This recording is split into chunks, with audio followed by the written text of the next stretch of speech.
Ireland 41 years ago. We had 10 white ladies who worked in a grocery store, and they said, we refuse to sell grapefruits imported from South Africa anymore in this grocery store, and by doing that we're going to help end apartheid. Who's with us? And the whole of Ireland went, we don't really like grapefruits, to be honest. More of a luxury product. And I don't know if you've looked outside, but we don't have any black people either, so best of luck with that strategy. To be honest, not a whole lot of people support them. You remember one or two politicians, but for the most part, the police were against them, the trade unions were against them, Dunn Stores, the grocery store they worked in, was against them, and just a lot of the country. And they were delighted one day when this black fella called Nimrod showed up, and they were like, oh, must be working. I've never seen a black guy before, and there's one out there right now, so we're having an impact.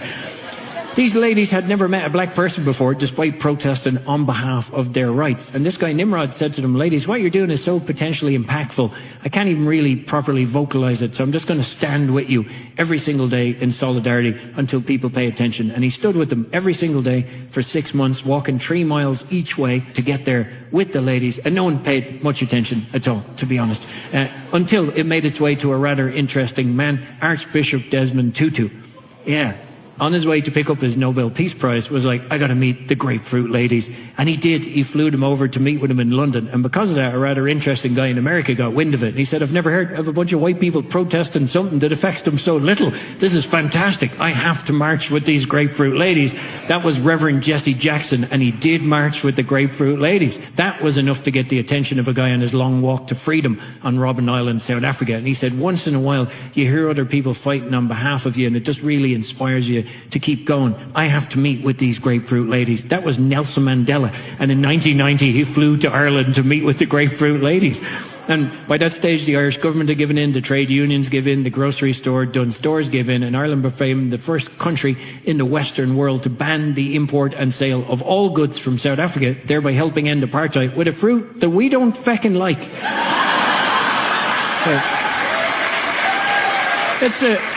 For me, it's a lovely bit of history that all too often gets forgotten. But Nelson Mandela never forgot. When he passed away, he made sure that the ladies were invited guests of honor at his funeral, should they wish to attend. And they did attend in a free South Africa that they helped create. And it was only around that time Nimrod, the one black guy who showed up to the protest in Dublin, got round to telling them who he actually was. He'd been Nelson Mandela's cellmate on Robben Island. Oh yeah, he knew exactly what he was doing. He knew Irish people liked speaking up for other oppressed groups. He knew we loved the hip-hop, thought we were a little bit black. And I tell you that story because the leader of those 10 white ladies was called Karen, so you never know.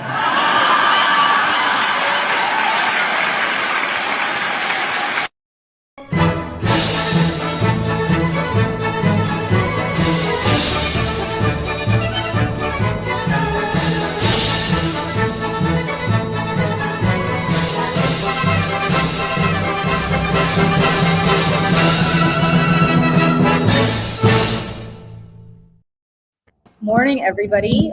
So good to see you here. Michelle, you always surprise us with these intros, and that's great. I love that. Dana, good morning. Good morning. That was incredible.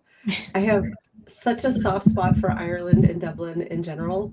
My kids and their dad are all Irish citizens. They're dual citizens, and we went last year. And I was like, God, I wish this were my heritage. I love it here. And that story just made that feeling grow tenfold. It was wonderful. The Irish, yes, I am married to somebody who also is of Irish descent and Slovenian. So I always make fun of him that, the best export from his ancestral country is Melania Trump. But aside from that, he is mostly Irish. Yeah, I agree. I also have a soft spot for Ireland and the Irish and just the land of my people. The land of the kids. Oh my gosh. How did you find that, Michelle? You just find like the best nuggets. It came up on my feed, I don't know, maybe a year or more ago. And I just have a folder on my phone, and I keep them all there. And, I always just, on Saturdays especially, like this week has been so awful. Yes. That I just wanted something to remind us that not all is lost and it's not hopeless. And, especially in these moments. So Yeah. Yes. Can I brag about my friend Michelle Kinney for a second, guys? I know she's Always. not gonna like this, but I'm gonna do it anyway. I'm not gonna lie. I'm She's already not gonna like it, uncomfortable. but I'm gonna do it anyway. So I moved this week, and it's everybody who's ever moved, you know, it sucks. It's just every part of it is awful. I am currently wearing a shirt that I dug out of some container that I haven't unpacked yet, and it's so musty because it hasn't seen the light of day in like 10 years. But Luckily, there's no smell-o-vision because you look great. there's no smell-o-vision, but believe me, I'm smelling it, and I need to like put myself in the laundry right now. But the point is, like, moving sucks. It sucks on every level. And Michelle Kinney, out of nowhere, is like, I'll come over and help you move. I said, are you on drugs? Like, who comes over and helps anybody move? Like, maybe back in college when you couldn't afford movers, but like, no. She's like, I will help you unpack. I will help you do. I was like, what are you? What?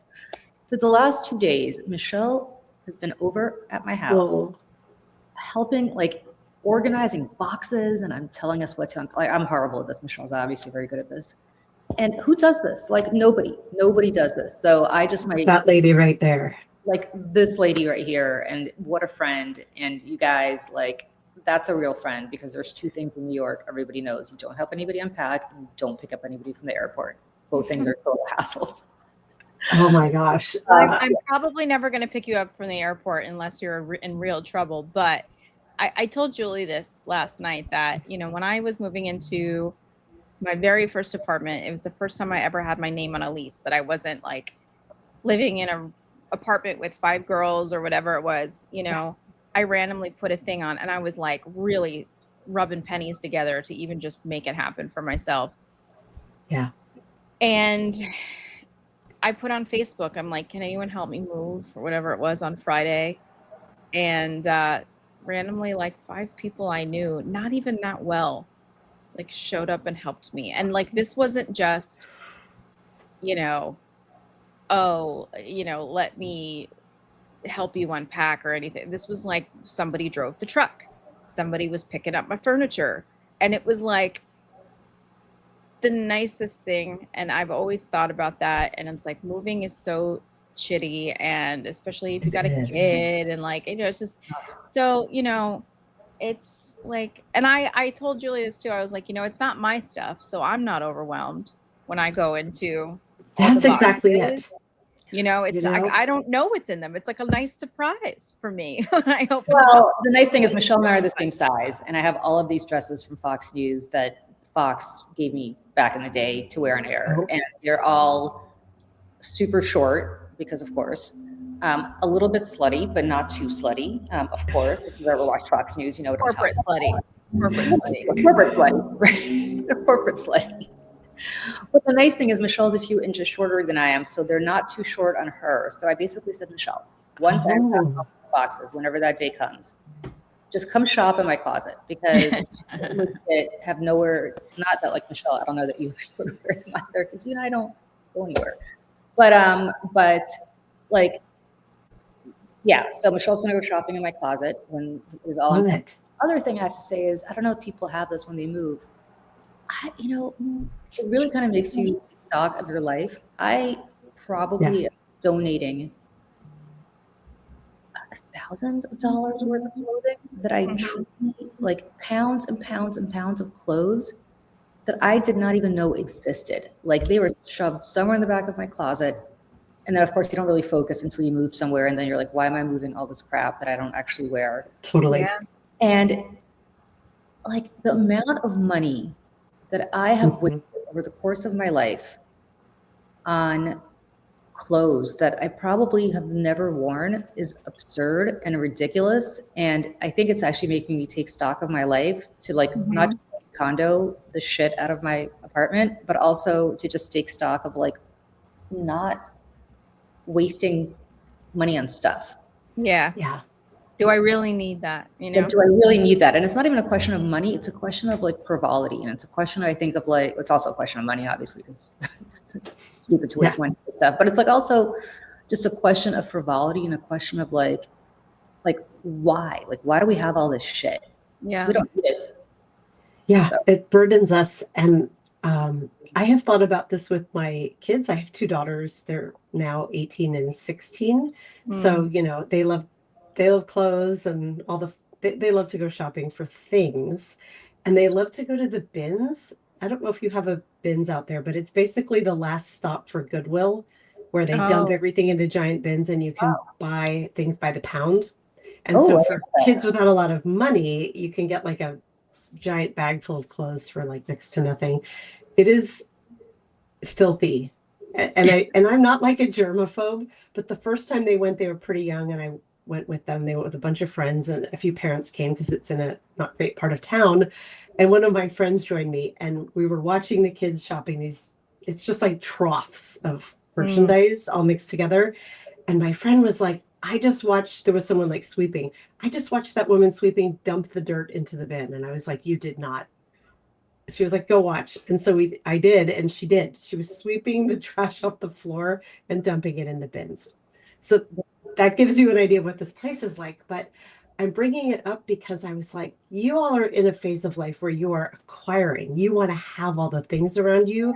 And I remember that feeling of like, oh, I found these things. They're a great deal, and just wanting a closet full of options.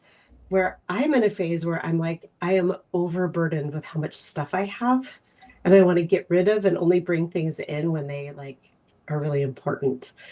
And I think nothing makes that clearer than trying to Yeah. purge for a And, move. Yeah. and I do have to say, hold on one second, because I think my son just ordered some Dunkin' while I wasn't here. I have to tell him to let them in. Hi. Yeah, send him up. Thanks. Bye-bye. Of course. Sorry. In the midst of all this, I gotta let me add, Dunkin' Donuts is around the corner from my house, but it's not like he could actually leave the apartment to go there. He has to get it delivered because, of course. Oh my gosh. Yeah. He That also- might be the most like New York City thing I've ever heard. Oh, It is. I mean, I it ordered is. stuff at the bodega and it's 2 blocks away. I mean, Yeah. The beauty of New York is you actually never need to leave your house. And no. why do you live in New York if you don't ever have to leave your house? I don't know, because the whole beauty of New York is you should be able to leave your house because everything's around the corner. But of course, then you get Right. lazy with it. We So- don't have Dunkin' Donuts in Seattle. Oh, you have Starbucks. well, Starbucks. We have There's a Starbucks. monopoly. We Yeah. have loads of good local donut places here. Sorry. Yeah. So I agree. I don't like anybody from Massachusetts. I'm so sorry. I went to college up in Boston, and when I say OD'd on Dunkin' coffee, because it's got a very specific kind of coffee taste. Yes. I OD'd on Dunkin' to the point where I can't even smell it anymore without wanting to. I'm not a Dunkin' person. I'm like this is Starbucks coffee that I'm in my cup right now. I'm a Starbucks girl. Actually, Starbucks also kind of sucks, but it's between not that Dunkin'. good. Yeah, Yeah. it's between Dunkin' and Starbucks. I'm a Starbucks girl. Same, but Seattle. So of course I am. I Yeah. have tea. I have my little thermal cup here of tea and my mug of tea because it is very early here. Oh God, I so know. it's God only bless Anna. Yeah, it's only the main line of tea keeping me going all day. You guys, also, I forgot to mention, we have Nicole Walters coming up. She's going to join in about 40 minutes or so, thanks to Dana. So Dana, tell the story. You like just completely explain who she is, and then explain why you reached out to her, and then explain how she came to be on the show. Yeah, it's a really short story. Nicole is not someone I know. She came to my attention, though, because she made me so happy. I think it was 2 nights ago, and it involves a little backstory. So this has been a rough week for women. Like I was just thinking about how last week on the show we dove into Eric Swalwell, and it was really a news story. So we had that story breaking, and then Monday morning we wake up to the news that Andrew freaking Tate is the #1 new bestseller. When I saw Substack. that, oh my God. And I believe he's not actually brand new to Substack, though that was my impression Monday morning. And I was like, oh my God, I cannot believe Substack is platforming this man. And I posted about it a bunch. A lot of us did. I don't know that I reported and blocked him. And if anyone listening, I advise you to do the same. I mean, there's precedent, right? Meta has deplatformed him. I think Twitter even kicked him off back in the day. Like, do not platform credibly accused human traffickers and rapists, Substack.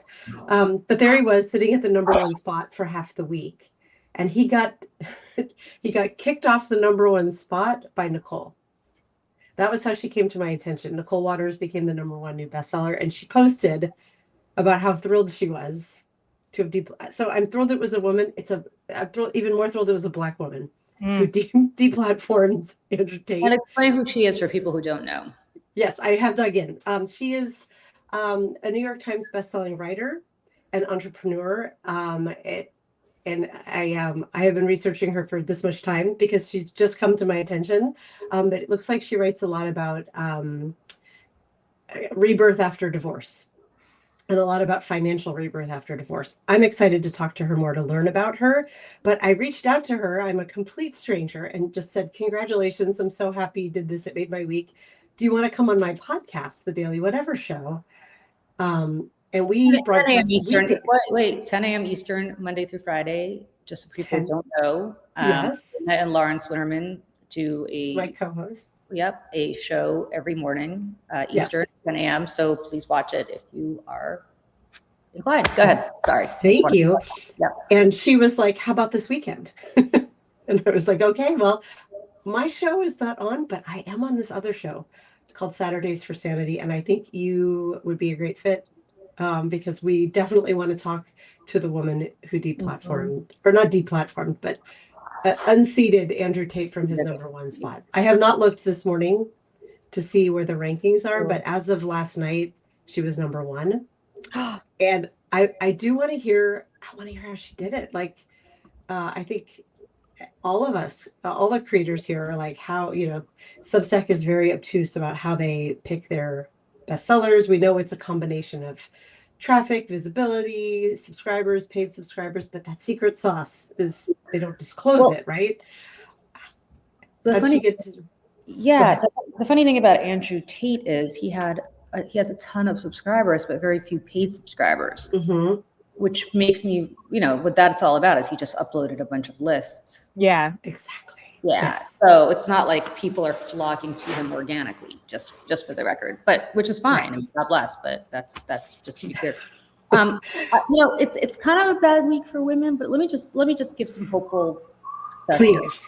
Please. So Michelle knows this because anybody who watches our show with Jeff Jarvis, Breaking News on Fridays, knows that we've been bitching about the New York Times nonstop. Yes. The New York Times has been writing column after column after column about how the Me Too movement's over and how it wasn't actually helpful for women. Yes. And like I don't understand what's happening over there at the editorial board, but it's become completely Right. Millennial feminism is dead. I saw that. They're manifesting that which they believe. Like, if you convince people the Me Too movement sucks, eventually the Me Too movement will be dead because people think it's not around anymore. Whereas I'm here to tell you, working in the trenches every day in that movement, that it is very much alive.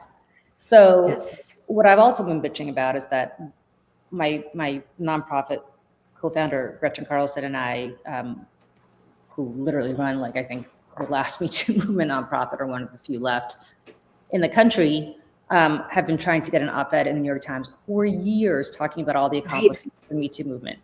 You talked about that last week on the show, how they were refusing to run. All right.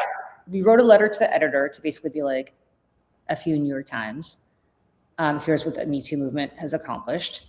And we're like, the New York Times is never going to publish this because the New York Times is never going to, they just refuse. They've always refused to do it. It's a very short letter to the editor. I wrote it in it's like 350, 400 words, so very, very short. They have accepted it, so they're going to run it. So let me just cut to the chase of what is in this op-ed. Or not as, I'm sorry, they would never take an op-ed from us. What is in this letter to the editor that they've deigned to call? Which, by the way, it's hilarious because when you submit it, you have to sign that, yes, I wrote this. Yes, everything here is factually true. And I did not use AI to write any part of this, which I think is very, very interesting that the Times now has an anti-AI submission policy. Yeah. I wrote it. I did not use AI to write it. But the point is, I think it's fascinating that now this is just a little tweak that the Times is putting in there. Anyway, it doesn't matter. So let me just cut to the chase of what's going on. Okay. If the Me Too movement was not around over the last decade, these women who came out about Eric Swalwell would never have been believed. Ever. So true. Ever. The Epstein women, the only reason we're even taking them seriously right now and believe them is because of the Me Too movement. When they came forward 20, 30 years ago, nobody believed them. The reckoning is happening because of the Me Too movement.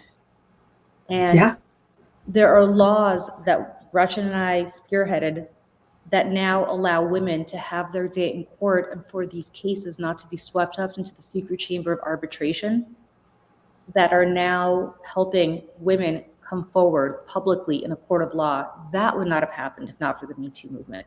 Amazing. Banned NDAs for pre-dispute NDAs for sexual misconduct. That law that we spearheaded, that would not have happened if not for the Me Too movement. So Yes. I'm saying all of this, like somebody here mentioned Anita Hill in the chat. Anita Hill was a he said, she said. Yes. Brett Kavanaugh was a he said, she said. Swalwell was not a he said, she said. Epstein is not a he said, she said. Right? Like, Yeah. people believe the women now. So this movement is very much alive and well and working. And so that is actually good news for women. And I don't want people to get despondent. Like, the fact that Swalwell, it's depressing. Yes, Eric Swalwell is depressing. But again, it means that it's working because these survivors are believed. When this one of, the main survivor in Swalwell, when she reached out to me, Yeah. she originally, I think, was a little nervous because she was like, I don't know if people are going to believe, not believe, and I was like, they're going to believe you because you have a very compelling story. And it's people are going to believe you. Like, they're going to believe you. And they did believe her. They did believe her. And so I just want people to know that it's good news. We are, I use this expression all the time. It's Martin Luther King didn't come up with it, but he kind of popularized it. He said, the arc of the moral universe is long, but it bends towards justice. Yeah. And I truly believe that. I know every day it sounds like things are shitty and depressing, but the arc of the moral universe is long, but it does bend towards justice. We hope. It does. It does. I believe that with every fiber of my being, or else I would have been not dedicating, every iota of my life to this movement. Yes. Otherwise I'd be sitting, in a corner, huddled and depressed. And I'm not. And I'm not saying this because, Michelle knows me well. I'm not one of these people who's like a Pollyanna, but I truly know that and I truly believe it. So I want people. You're doing the work and you're seeing it. But I want people to understand that. So, for your Saturday morning positivity, like, Yes, it's true. It is working. I love it. Julie, I've been referencing you a lot this week as we've been talking about these topics, and I've been fighting with bad men online, but mostly on lives, and particularly around Swalwell. I have been challenged, and so has Lawrence, about like, well, how do you know innocent until proven guilty? Oh, I hate that. And there were a couple of layers to put on that were really interesting. And one of them just was literally, how do you know? And it was like, Julie Roginski is reporting it. And that comes with gravitas that is rock solid. But there was, I read a quote, and I'm double referencing it back. I saw this from writer Christy Coulter, who is a friend of mine. She put her book, she has had a couple of books. Exit Interview was the big one. Very well-known writer out here. She spearheaded a similar sort of campaign out here about a local rock star. And I can say his name because NPR ran the story. It was Ken Stringfellow. But she was sort of the queen pin of the story, the one who the victims found, and she connected them to our local NPR station, and they wrote a whole story about it. And she was quoting the journalist from this NPR story saying, so few women come forward when they are raped or sexually assaulted, and even fewer of the ones who come forward come to court and successfully prosecute their rapist. I think it was like 11 out of every 1,000. It was a really low number. So frequently it's the court of public opinion. It's journalism that is where the justice is served, and how that's why she took her job so seriously. And I was like, in the context of that, these women have already won, right? The court case against him, I don't know where that will go. We were saying this because Lawrence and I were on with Zev Shalev on Five Stack this week, which was so cool. We were filling in for Dean Blundell, very big Canadian shoes. And he challenged us like, well, we don't know if it's going to be won. It still has to go to court. And I was like, it's already won. My understanding from you is that this woman came forward once she was like, I don't want my rapist to be the governor of California and positioned to No, potentially no, become no, president, right? Like that's no. already such a victory. No, Am I- she came forward. She came forward actually for different reasons. She Okay. came forward because she got a call from a reporter who was investigating allegations about other women, and she had worked for him. Ah, And okay. so the reporter reached out to her and was like, "Have you heard anything?" And Oh, she struggled with it for a very long time. okay. And she reached out, I believe, to the campaign, if I'm not mistaken, and they were very and said to them, "Listen, this reporter is calling me." And I believe it was the campaign manager or somebody was like, "Well, did you ever experience anything?" And she paused, and the campaign manager said, "You know what? I don't even want to know." Oh, And that's right. and completely dismissed her. I don't know if it was actually the campaign manager. So to the campaign manager, if it was not you, I apologize, but somebody high up in the campaign. She felt totally dismissed. She felt like they were totally like, whatever, little girl, go away. And that's when she was like, "You know what? I have a story to tell." So she didn't do it. Like she struggled very much with coming forward because her story, and this, I just want people to understand, especially in the Democratic Party. And I want to get to what Lawrence wrote, because Lawrence, who's not with us today, but usually joins us on Saturdays, also wrote an incredibly powerful piece, which I'm actually going to drop in the chat right now. But staying on the subject of the survivor, she does not, like so many other women, does not have a perfectly clean story in the sense that, Right. you know, she was groomed by him. She, you know, exchanged, like this wasn't like a, oh my God, a stranger, you know, raped me. Right. She engaged with him. She had a sexual encounter with him that, you know, felt coercive, but nevertheless, nobody drugged her or raped her, you know, like whatever. Right. And so, you know, I think from her perspective, like she, and people have to understand, like, as somebody who came forward at Fox, right? Like I had a clean story in the sense that I never engaged, you know, with Roger Ailes, but nevertheless, like we still have parents. We don't want to have our dads think of us, you know, as a sexual object where somebody's like hitting on us or something to us. We don't want to be going down in history. Like my whole thing was, I understood very quickly that the first line of my obituary was going to be, even if it was cancer, Julie Roginski, who sued Roger Ailes for sexual harassment, And I didn't want that to be my legacy because we're so much more than just that, right? Which is why I ultimately started with nonprofit, because I wanted to change that for other women and also for myself. I you know, hopefully my legacy will be Julie Roginski, who founded the Media Network, or who founded the nonprofit Lift Our Voices That Change Laws, or something like that, right? But nevertheless, if I didn't do any of those things, that would have been the first line of my obituary. And none of us wants to be that person because so much, I mean, like, that's one episode in an otherwise incredibly diverse life. And I think a lot of the reasons women don't want to come forward, but I do want to talk for a minute about what Lawrence wrote. Okay. Lawrence Winterman is such an ally to women that it's insane. He just is. And he's in the chat. Oh, he's in the chat. Okay, well, Hi, then Lawrence. Lawrence wrote what I think is an incredibly, and Dana, you tell me if he's ever come forward about being, you know, sexually abused as a child himself before, but yes, he talks about it quite frankly on the Daily Whatever show. This was news to me. Yeah. And, you know, first of all, Lawrence, I can't even imagine, as somebody who's never had that experience, I am so deeply sorry. And to anybody else who's in that position, I'm so deeply sorry, especially as a child. Like, there's a special place in hell for people who do that to children. But for Lawrence to then use, Lawrence is a man, right? Like Lawrence doesn't have to stand up for women. Because Lawrence, you know, he's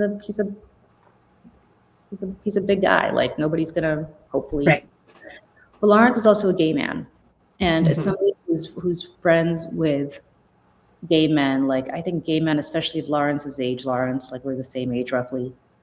It was a very tough time to be gay, I think, for a man coming out as Lawrence did in the 80s or 90s. I don't know when Lawrence came out, but it was hard to be a gay man, I assume, in the 80s and 90s, even the early 2000s.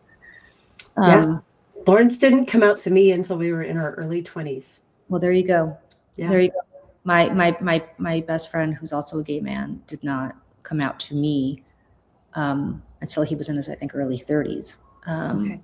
And so he was also a politician, and a Republican politician, so it was a little hard for him, but nevertheless. You know, I say that because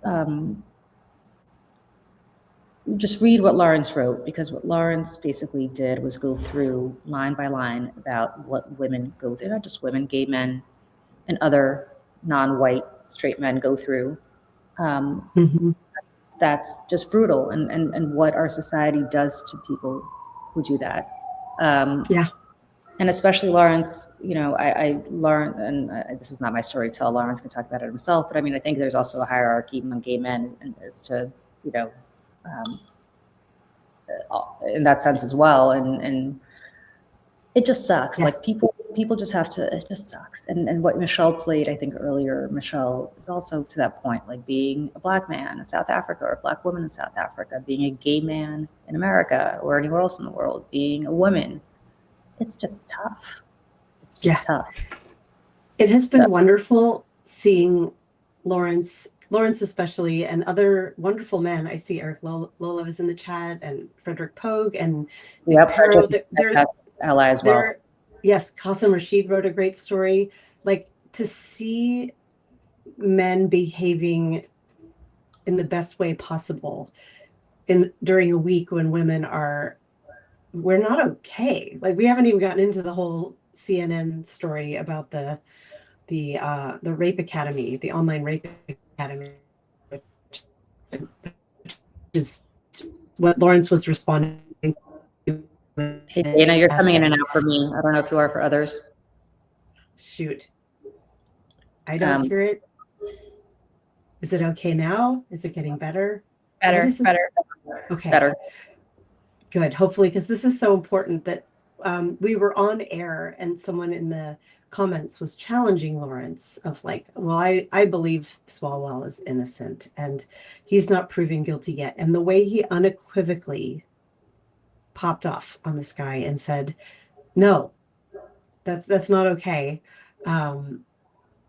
Is there a zero-sum chance that maybe as a scientist we could see in all of the infinite probabilities in the world, there's like this much that sure, history could be true, but no, there's no doubt in my mind that I believe these women. The stories are too compelling, and the reality is we need to believe women. Yep. And it was so nice because I was the only woman on this live. And I thought it was going to fall to me because I felt all my hackles raising as I saw the comment come in the chat. And to have a man lead the charge so that I didn't have to meant so much. To read these, like, I've seen plenty of men saying terrible things online, but seeing these men who have platforms just unequivocally be like, that we haven't gotten into that story yet, but I assume most people here have seen the story about the 62 million page views in February. Do you know? Well, did you see the number for the 62 million is how many people went to that website in February? Did you see what the number was in March? I haven't seen it yet.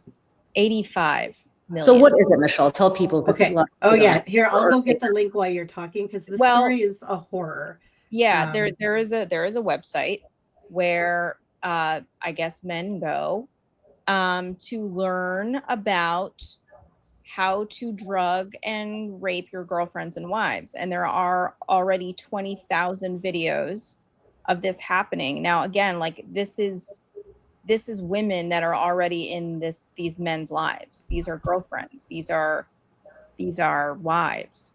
And, you know, if you think about also, I mean, when the story about the woman in France who had been drugged by her husband for years and years and was basically being doled out to other men without her knowledge, there was a discovery that there was in a WhatsApp group with 35,000 men in it.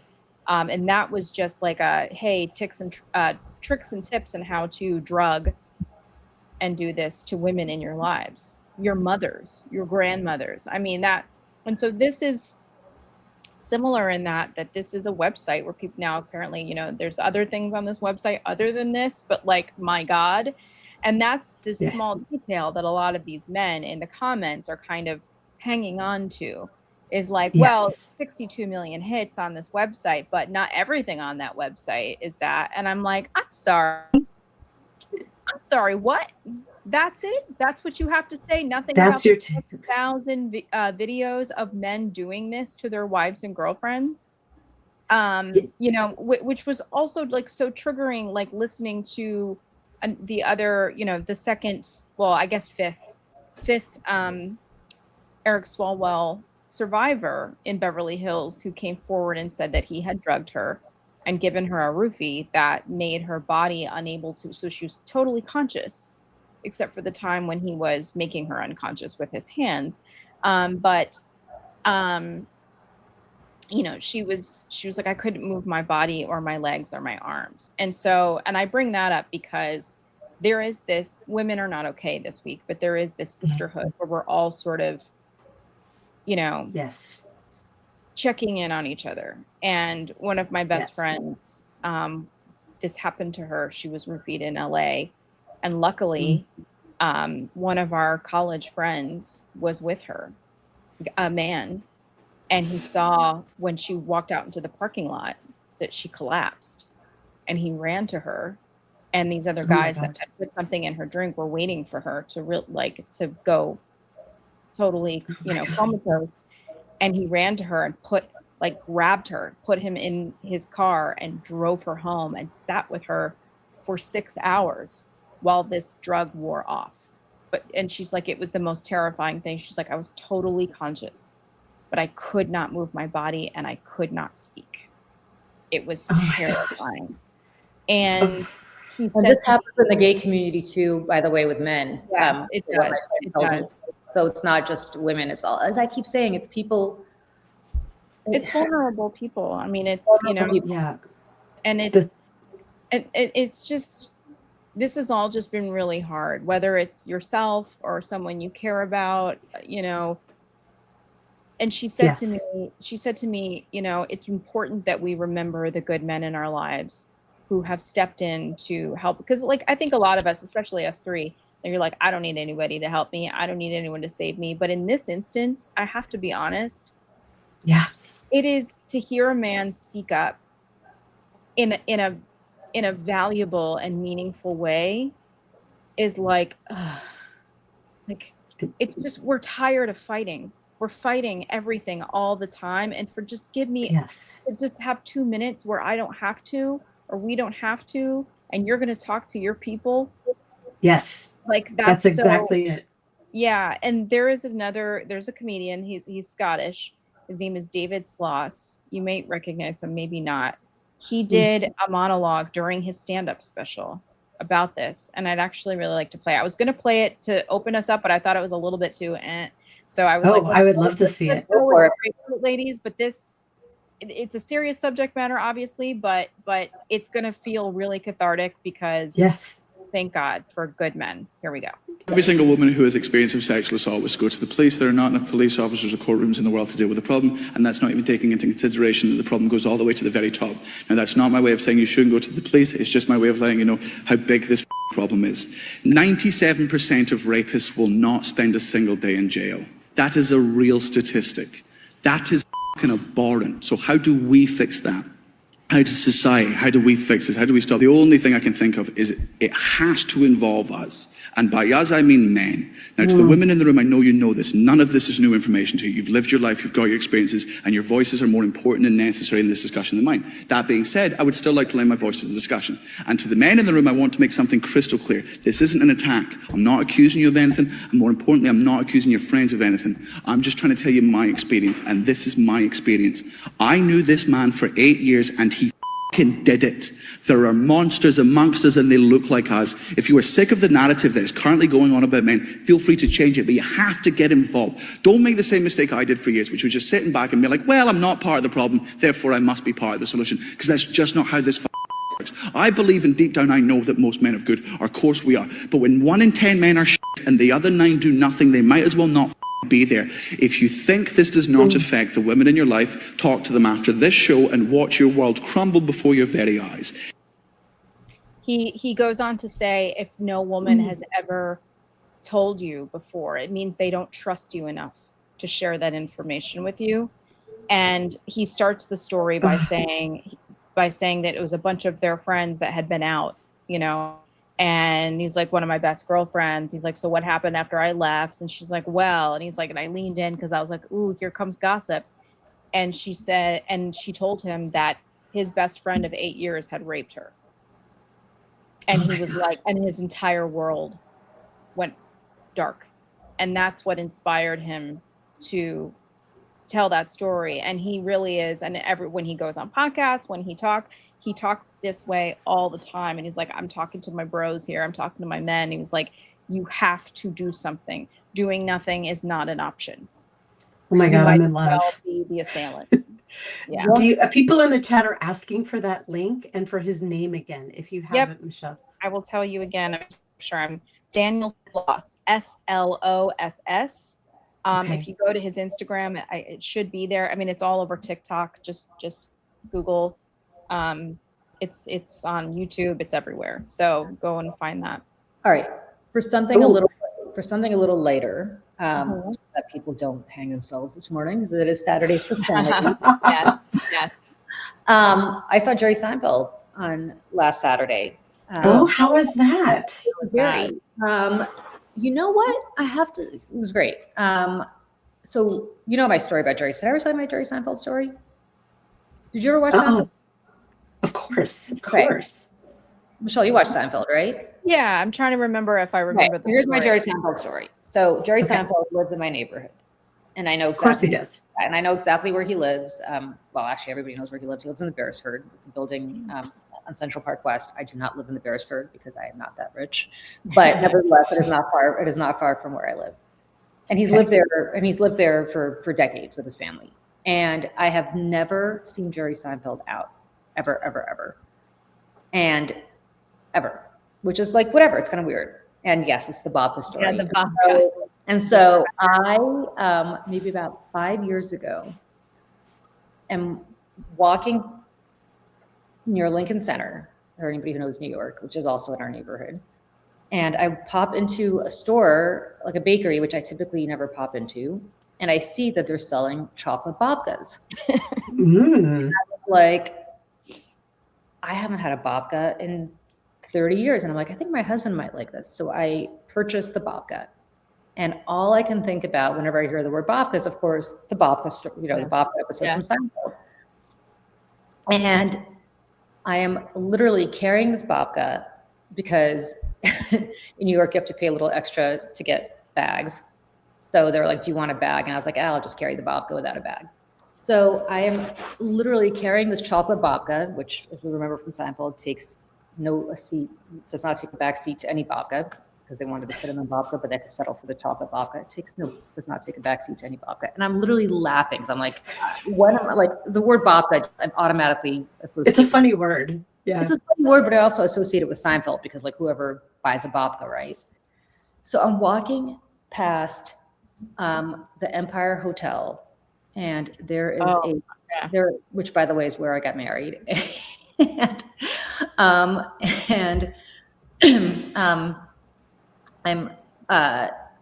carrying this babka under my arm, and there's a restaurant. It's like 3 o'clock in the afternoon, and there's a restaurant right outside. PJ Clark's. Yeah. PJ Clark's, right? Yeah. Of course. And I see Jerry Seinfeld sitting in a table with a friend outside this restaurant as I'm carrying this babka. Wow. And I'm like, it's one of those stories that like, if I didn't live it, I'd be like, come on, you're making this up. But I swear to God on all that is holy, it is 100% true. Oh my God. I am cracking up that I'm like seeing Jerry. So I look at him because I'm startled. And so like, he kind of, I guess, catches my eye, and we're looking at each other for 1 second. And I'm like, do I say anything about the babka? And then I'm like, I'm not going to say anything about the babka. And I just kept walking. Anyway, that's my Jerry Seinfeld babka story. But I have never seen him do stand-up, even though he does a residency at the Beacon Theater here, also down the street. all the That's time. yeah. I was surprised that you didn't see him there. You went all the way. Never. But we had to go to Newark, New Jersey to see him because we had friends from New Jersey that invited us to go see him. He was excellent. He was so good. So Yeah. good. What's interesting about him is he then takes questions from the audience. Interesting. And it's hilarious. Like people ask him questions and he answers them and he's like hilarious. Like he is so quick. And it's obviously not pre-planned. Yeah, that's a muscle. That's a muscle. So good. So good. My husband has never seen Seinfeld ever, which is a big demerit. Never seen the show or anything? No, he does. I've showed it to him. He doesn't like it. He doesn't think it's that funny. I know. It really was of a Upper moment. West Sider too. Like it's very. I mean, Joe, my husband Joe, obsessed with Seinfeld. More. Ooh, sorry, I keep hitting my mic. Sorry. Way more than I ever could be. No. Has never watched. Has never watched the pen. The pen episode's great. The astronaut pen episode. Take the pen. Yeah, take the pen. Take the pen. Yeah, never. So afterward, he thought the stand-up was hilarious. So we come home and I was like, all right, let me show you a couple of episodes of Seinfeld. And no, I showed him the Keith Hernandez one. Remember back? Oh yeah. Back into the left. Oh yeah, it's like it's like the Dealey Plaza episode essentially, right? Yeah. Where he spits on him. Yeah, totally. Yeah. The Kennedy assassination. Right. It was funny. None of it. He was like, eh. And then Really? and then and because I'm Mother of the Year, I allowed my then 11 or 12-year-old to watch Curb Your Enthusiasm, which in retrospect is really inappropriate.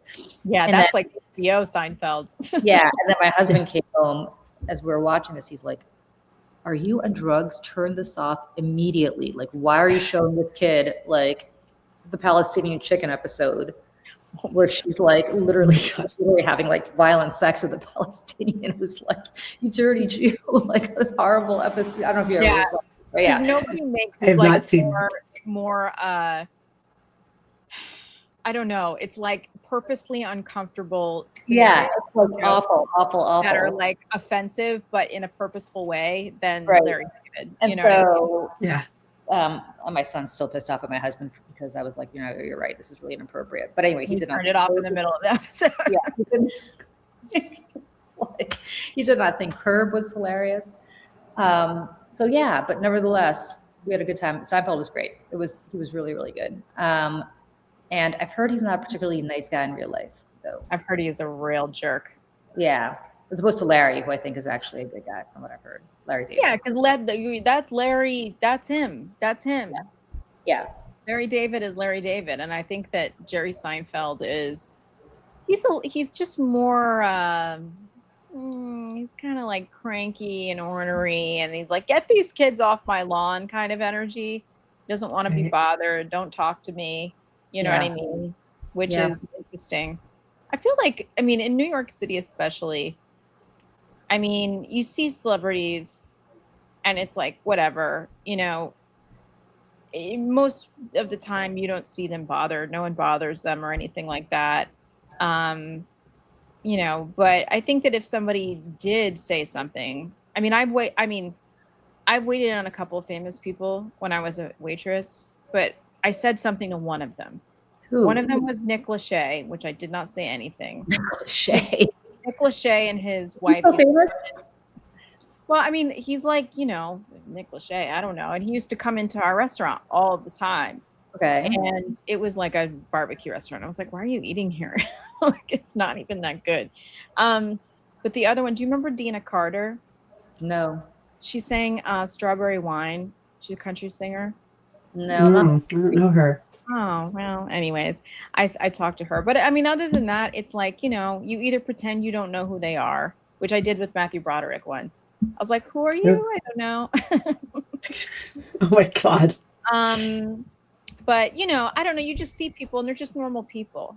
You know what I mean? Yeah. They're just normal people. But I feel like Jerry Seinfeld's one of those people who doesn't see himself as a normal person.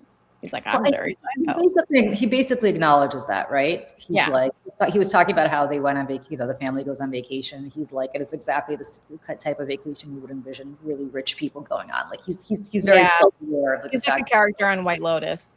Yeah. But who's the most random celebrity, like my friend and I used to have this kind of like contest about like who's the most random celebrity you've ever seen on the street. And mine was, I have two.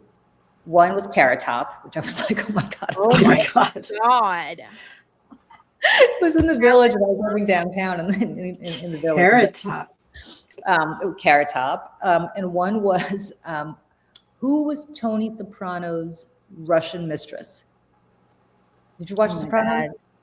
I did not watch The That's Sopranos. my parents. They're watching it right now. Yeah, I forgot her name on the show. It was like Svetlana or I forgot who it was, but we saw her.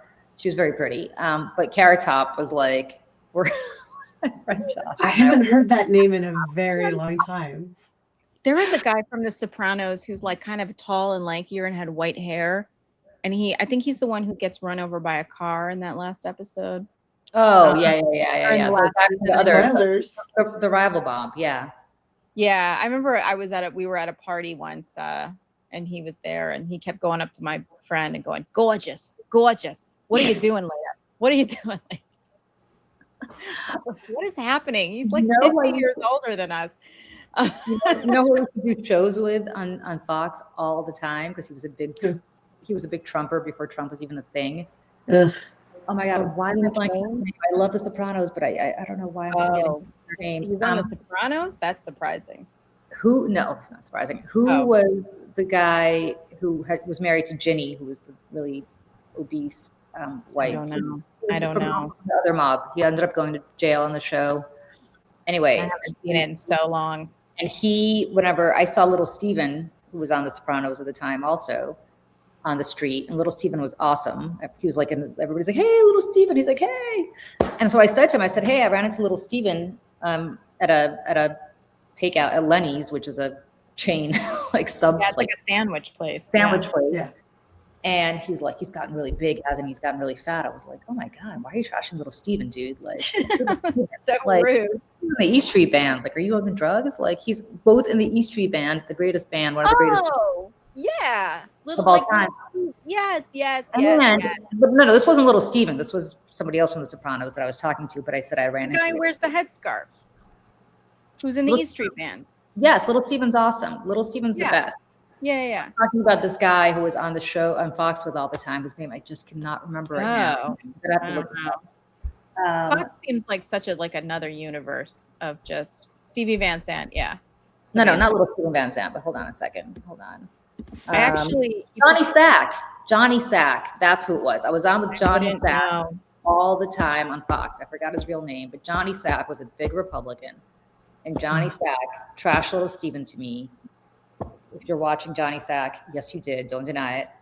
And I was like, he's Little Steven. He is both on the best show on television and in the best band in history. Which, by the way, I'm going to go see Springsteen and the E Street Band in May, and I am so excited because congrats. The Jersey girl in me loves Bruce, and I cannot wait. So there you go. I'm so jealous. Congrats. I know. By the way, Bruce, although I love Bruce is ripping people off with these ticket prices. I know. I wonder if he could do something about that. Because, Live Nation, I mean, I don't know if you saw this, Dana. Live Nation lost their lawsuit. They were sued for in the antitrust stuff. I didn't see that. Tell me more. I was like, somebody take on Ticketmaster now. I don't know if there's already. It's part of the same thing. It is part of the same. Yeah, aren't they the same company? You know who did that? You know who did that case? Yeah. My husband's best friend, Jeff Kessler, was the lawyer who sued the shit out of Live Nation, and they won. Yeah, and it's amazing. So now, because they have a monopoly on all of this.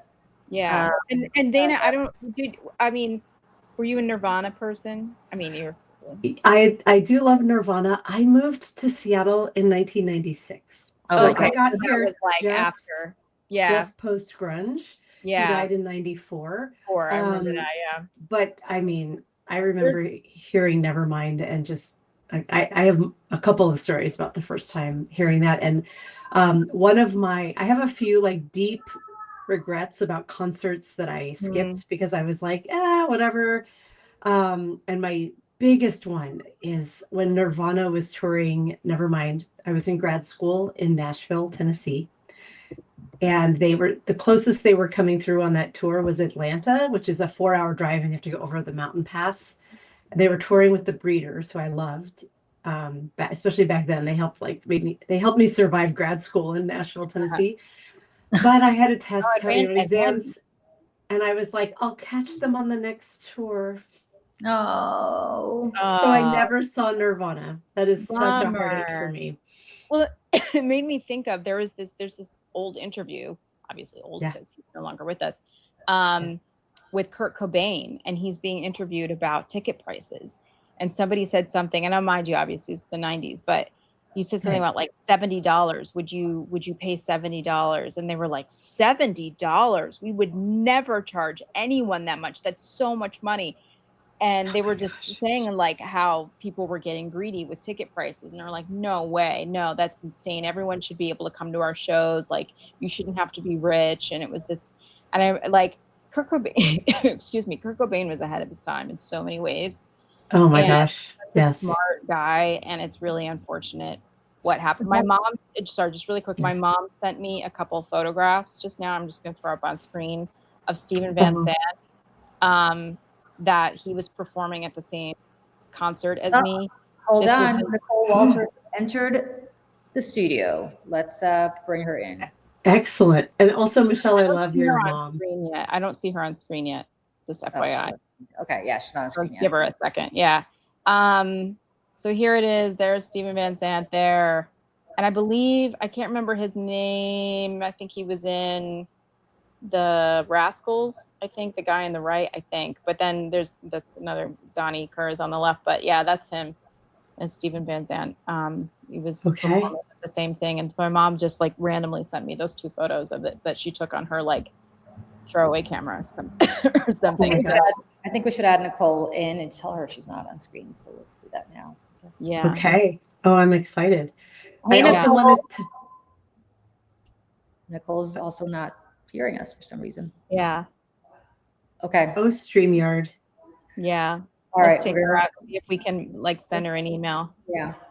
Dana, can you send her? Yeah. Sure. Do we want to tell her to drop out and come back in? Yeah. Yeah. Oh wait, I see a private chat here. Fixing my camera. Got it. All right. Okay. Give us a heads up when you're ready to come in. Great. While we're waiting, can I tell you my best met them on the street story? Yes, please. Because I have a really good one, and it should be there's, I've met a lot of musicians. I ran a music website for years. I live in Seattle. It's a big music town, but my best one is not in Seattle, nor is it a Seattle-based musician. I went to South by Southwest for 2 years back in the day, and was leaving a showcase I'd put on in the afternoon, kind of high on bourbon and rock and roll and excitement and blah, blah, blah. And I turn the corner and I see this small group in the middle of the street, because all the streets are blocked off for South by. And I'm like, who are those people talking to? And in the middle is the woman who I came to South by Southwest to stalk and see, Amy Winehouse. Wow. And she was like, it was 2007. She was so tiny. So hold on. I wrote about it. The story's on Medium. This is a friend link I put in the chat. You can see the photo of me with Amy. She was so sweet because she was like on the cusp of international stardom. She was huge in England. And just kind of coming to the US. But a friend of mine had given me the UK release of Back to Black, and I was obsessed with it. And she was already getting that reputation for being drunk and canceling shows.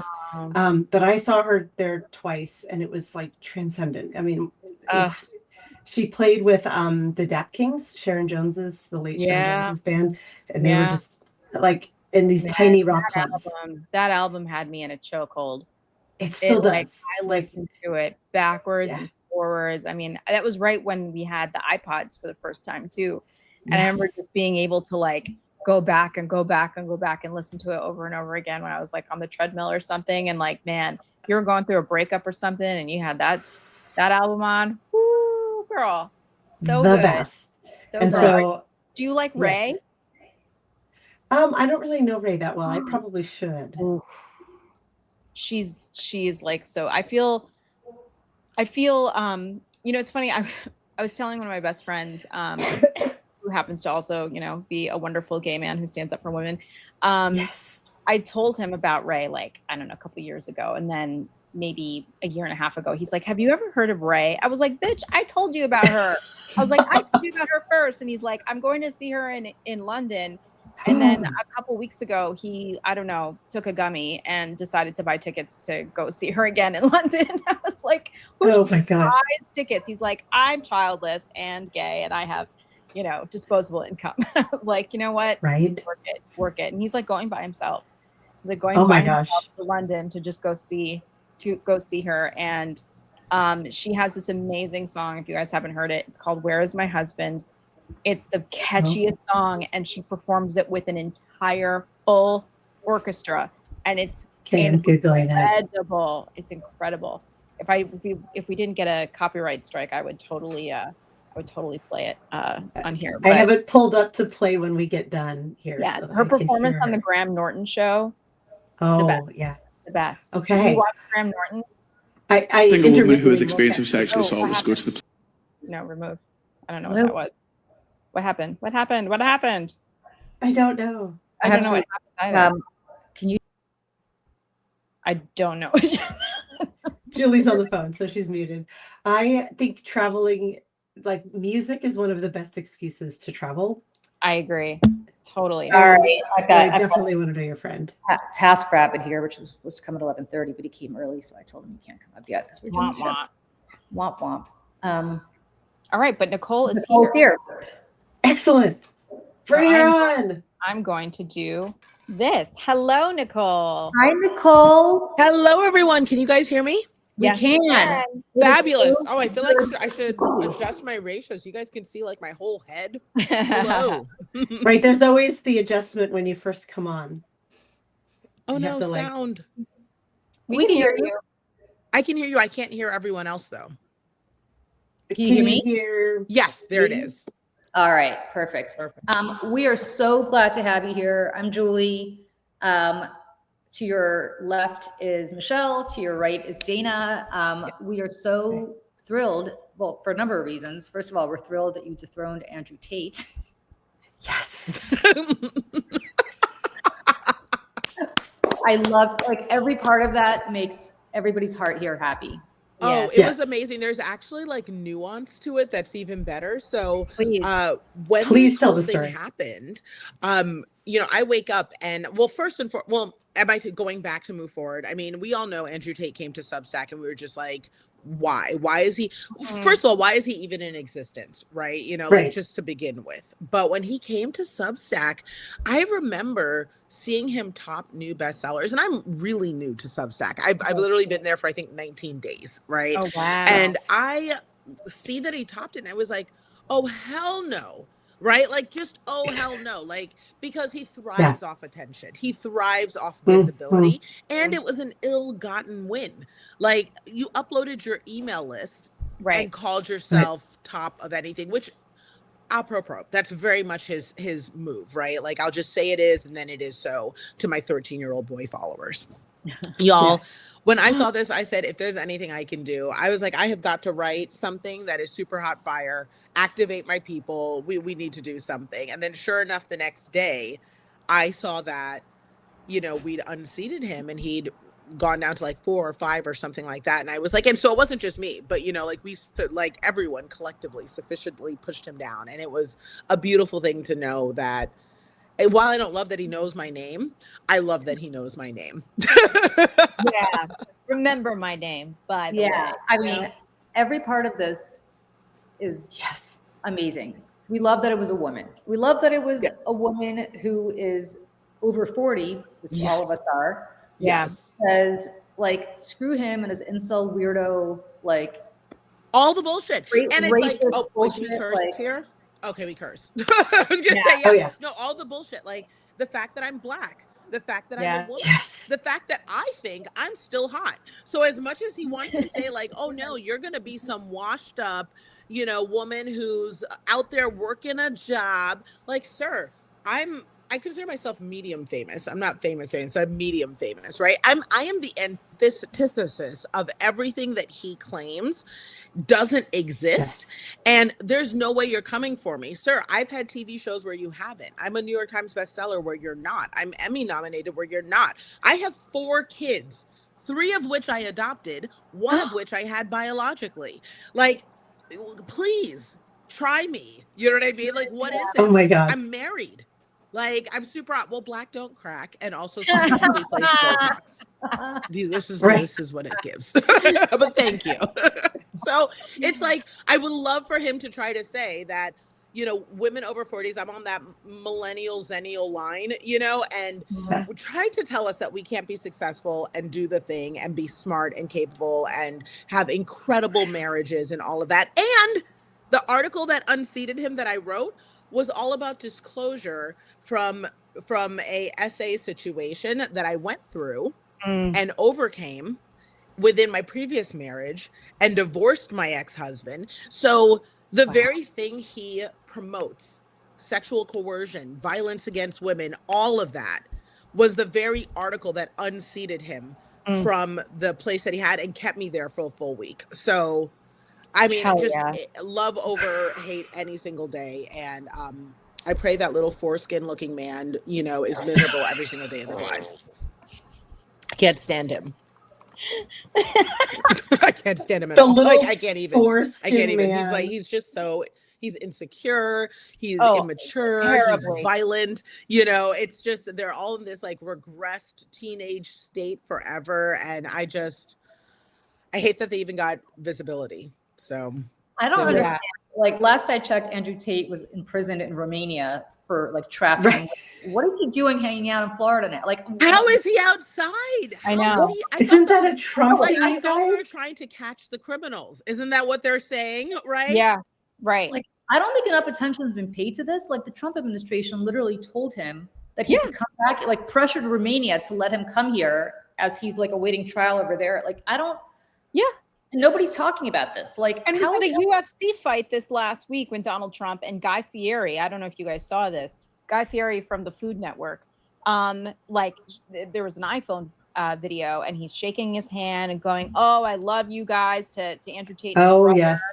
And I'm like, what? First of all, cancel that man. Second of all, the fact that he's like, it's just, and this isn't the first UFC fight that he's been to in the last, year or 2 years since Donald Trump's been president again.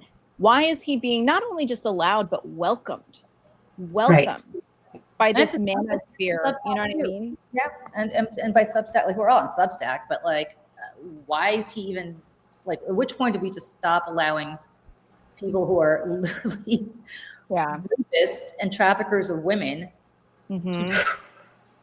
I don't understand. I mean, let's just be honest. They don't care about women. They don't care about women. They don't care about children. Yeah. You know, they're all grifters.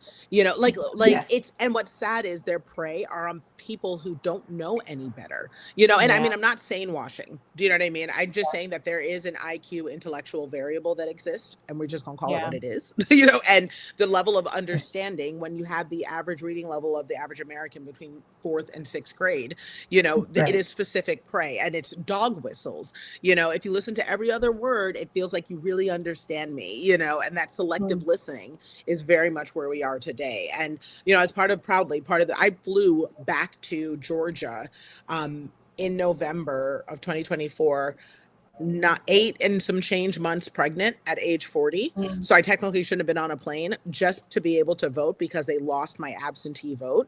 And I was not playing. So I flew in and out and then came right back because I was like, this is how serious it is. And so, I mean, I did my part. I did my job. I've always been vocal. I've always been an activist, you know, like, and it just blows my mind that just now some people are waking up and realizing that, you know, especially Black women, we've been ringing the alarm from the beginning.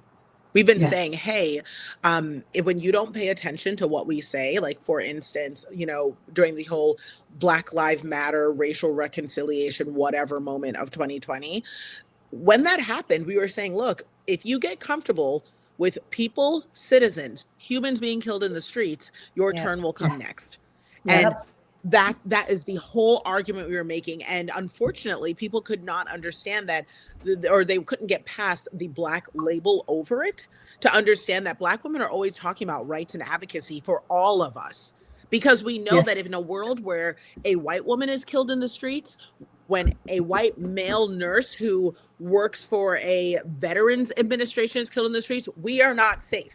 We know we're not safe. We know we're going to be the ones to get it. When you're on the bottom and you can see full view of what's up there because you're not up top. And Andrew Tate is a great example of that. In a world where his platform and exists, we know that we're not going to be safe. And so I hope people listen. I hope people listen now. Listen, I work in Democratic politics, and I will tell you as a white woman that Black women are the single biggest thing propping up this party and always have. Do you know that that Democrats have not won the white vote since Lyndon Johnson in 1964? Wow. Really? Wow. And even with Lyndon Johnson, I mean, the fact that they won the vote then was still nuanced because he had a medium racist agenda. They thought that it was a plot twist, from JFK, and so he happened to fulfill a couple of things that JFK Jr. did just because of his positioning, you know what I mean? But ultimately, even that, was still an agenda of, we would like to advance our own interest, at the demise of others, which ironically is not in your interest anyways. So what are you doing? Oh my gosh.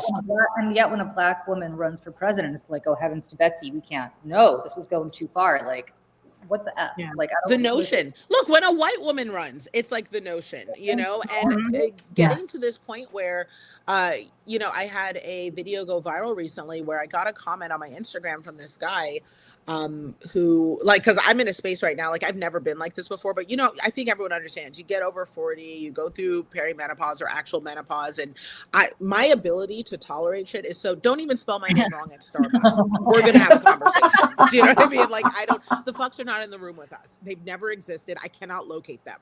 Do you know what I mean? The fucks are not in the room with us. T-shirts. When someone comments now on my page saying something racist, like there was a guy who commented recently, and he made a comment about how the only reason why I even supported Kamala Harris was because I have grape jelly for brains and how I'm an idiot. I mean, people are just very emboldened now. And, people will again sane wash that and say it's a bot or it's someone who's dumb and doesn't know any better. Well, let's play the find out game. So I called him. I called him at work and I said, hey buddy, do we have a bad day? Like, what's going on? Why would you call something like that? Like, what was the reason? Because I'm right here. Yeah. Oh, how did I find him? Googled. I can find you. Everybody's out here, and people use their real names, and they connect. They use work pages to interact. Men use their real names. It's right? stupid. Like women, this is not my real last name that you're seeing on the screen. Oh, I can't hear you. I don't know why, but I don't have sound on Dana. This happens to me a lot. I'm going to Julie. drop and come back. Yes. Or it just happens on Substack a lot, not just to me, but I'll be right back. Okay. No worries. Listen, that's actually a great idea just to like locate them. And also when people, well, it's not for everyone. I'm not advocating showing up at racist doors, but I mean, when I reach out to him, when I tell you the way that he cowered and moved back, which is very much Andrew Tate mode, you know what I mean? If that's what I'm saying is like, say it to my face. You know what I mean? And when I called him, he sure enough was like, well, I like grape jelly. No, like, so it wasn't even really because I actually because I have Black friends. It was like he had the bingo card for things that racists say. I have a Black friend. I actually didn't mean it as an insult. Well, I'm racist to everyone equally. So it doesn't really matter. Like, it was just like ding, ding, ding. And I was just like, sir. And I was like, as long as you're clear on it, as long as you know who you are, no problem. And I posted that bad boy. And then I'm going to get phone calls from people who work with him saying, oh, the workplace has been getting phone calls all day. We can't work. It's so disruptive. Well, I can't live because your racism's disruptive. Get out of my phone. Right? Get out of me now. Yeah, I can hear you perfectly. Awesome, Dana. Hooray. Yeah, I gotta say, there are all these men. Like, how many times do you get called this? Or at least me on Twitter. How many times do I get called the C word every day? Like, every day. Every day. Every day. And I'd love to be like, and it's all these men, or they're like, you're old, you're fat, you're thin. Oh yeah, that's what they go for first. Yeah, they all have fake pictures on their every time card because it's not like they want to disclose what they look like. Yep. There's a whole part of me that's like, you know what? Right. Why why don't we call your workplace and let them know that you refer to women as the C word? Like, I'm sure your colleagues would love to know that. Mm-hmm.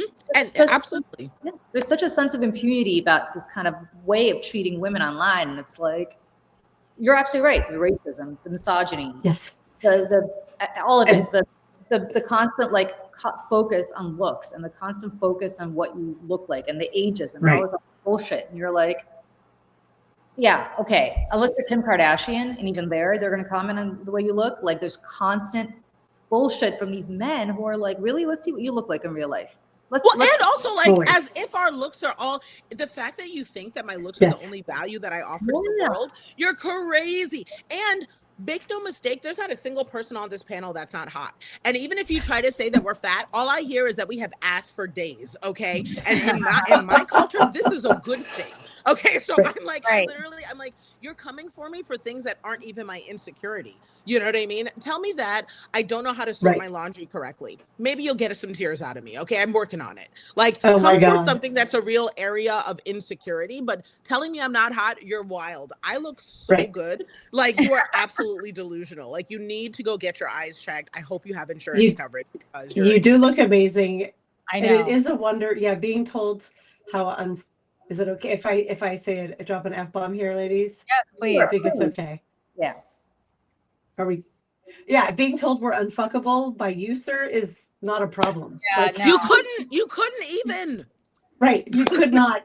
Like, by the way, don't worry about it. I need this every day in my life, Nicole, but this week especially. Yeah. Am I cutting in and out again, you guys? I may give up and just go upstairs. In my house if I'm cutting in and out. Mm-hmm.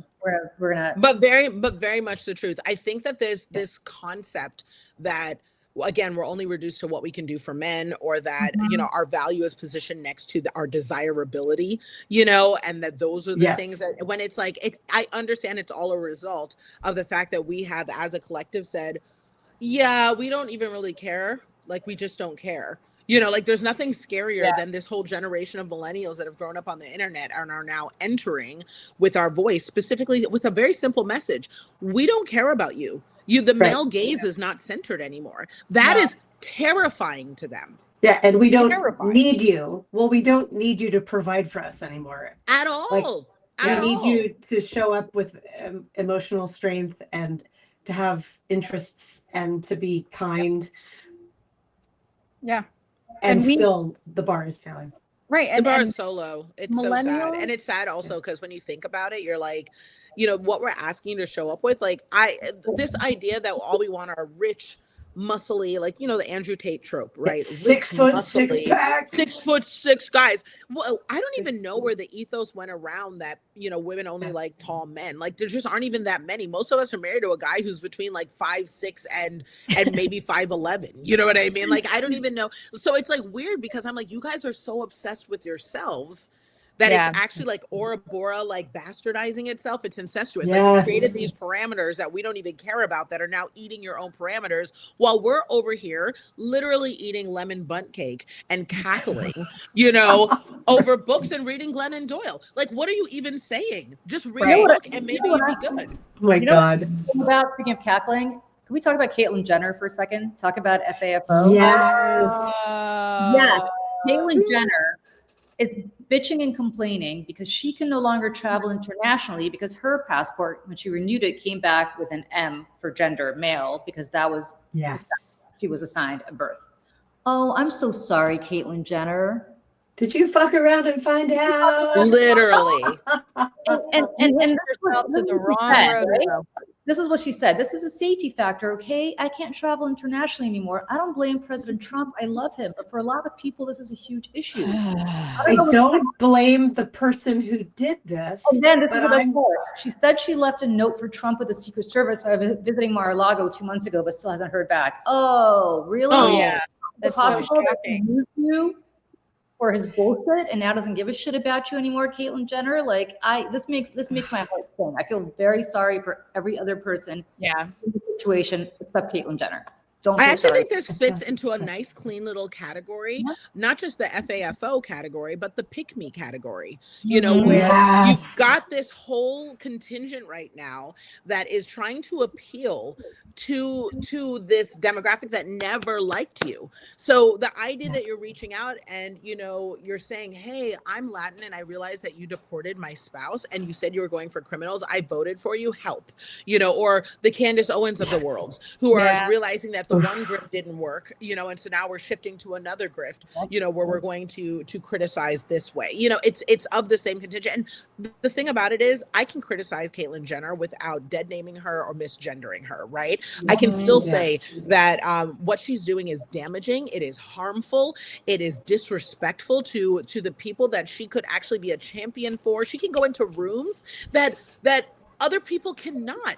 And every single day, trans women are being killed, literally Yes. killed for existing. You have a right to live, you know, within your body as a person. And the idea that she's spending her time talking about her passport while still in a place of privilege, she's still protected by her whiteness. She's still protected by her wealth in so many ways. And she's sitting here Oh, yeah. complaining about her passport when she had a chance to vote so that this would not happen. She should have just sat there and ate her food. Minded your business. Sit there and eat your food. To vote and champion. Yeah. Right? She could have voted. She had access to the rooms and leaders that Mhm. could have made things better for everyone.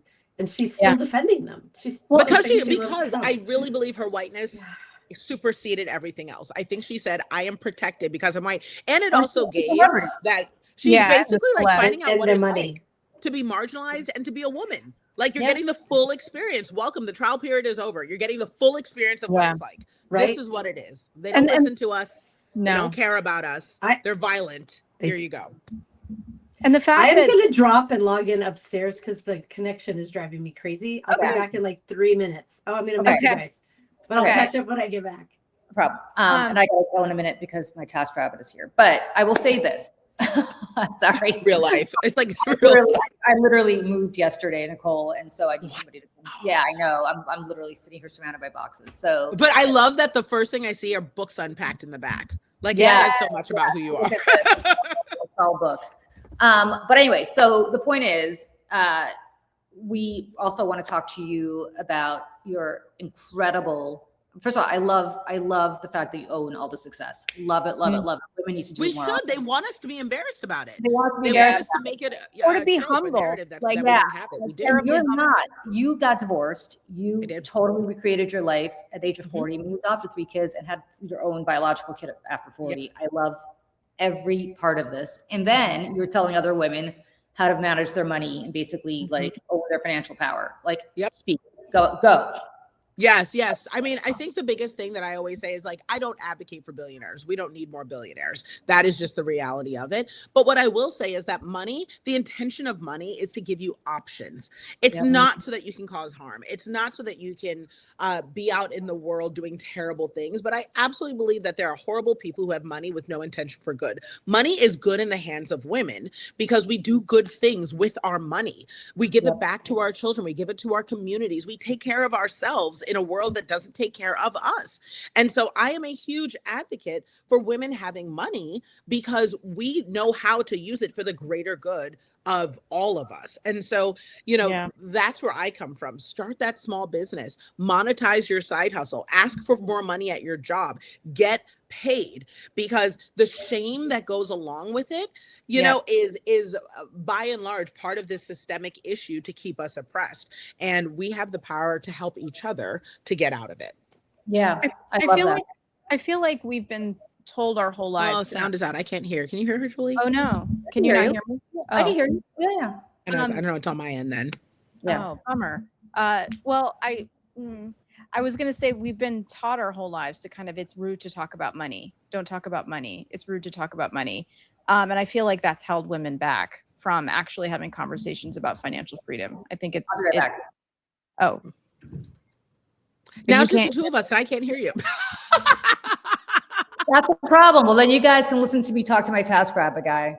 So okay. I love it. I love it. I know, like roll the tape, roll the tape, roll the tape. I know. So this is exciting for me just because this is my first official Substack live chat community thing. So I don't know if people tend to be in the comments chatting, conversing. I see that the thread is going a little bit. So I would love to hear more about why people show up to these.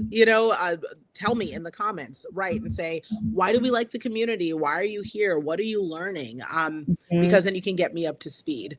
So, and I love this. Everyone's like, I'm in Portland, I'm in Queens. Look at you guys in your blue states, enjoying your rights, having your uterus. Look at you.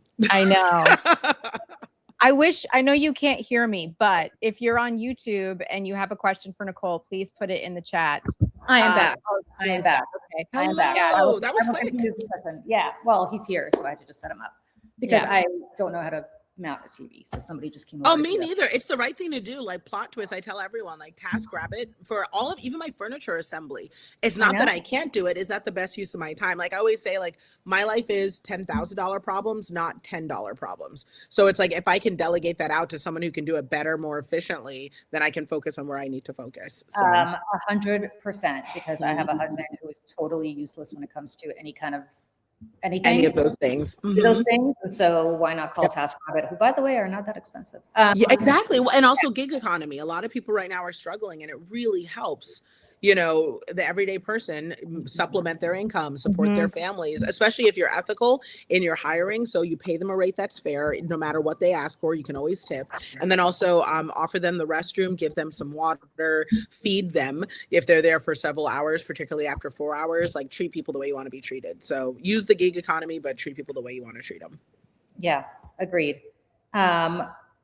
Can you guys hear me now? Yes. We can talk about how Trump got rid of 75% of Black officials and independent agencies, and also how they're not promoting Black officers at the Pentagon because we're government fucking great. And 600,000 Black women have been laid off, just across the nation, especially with the elimination of, diversity, equity, and inclusion programs. And it's what we expected because we're easy to target based on the way that we look.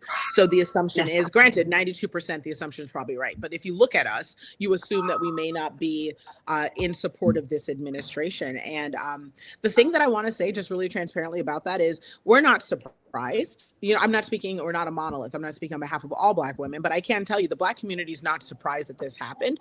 But what we're watching and waiting for is, again, we are so much of the infrastructure of companies. We are so much of the backbone, and we are thought leaders. We do the work in so many different ways to get where we are. And the impact will be felt. It's kind of how I feel about, I live in LA, the community out here is so diverse. The LGBTQIA plus community is immersed in so many different industries.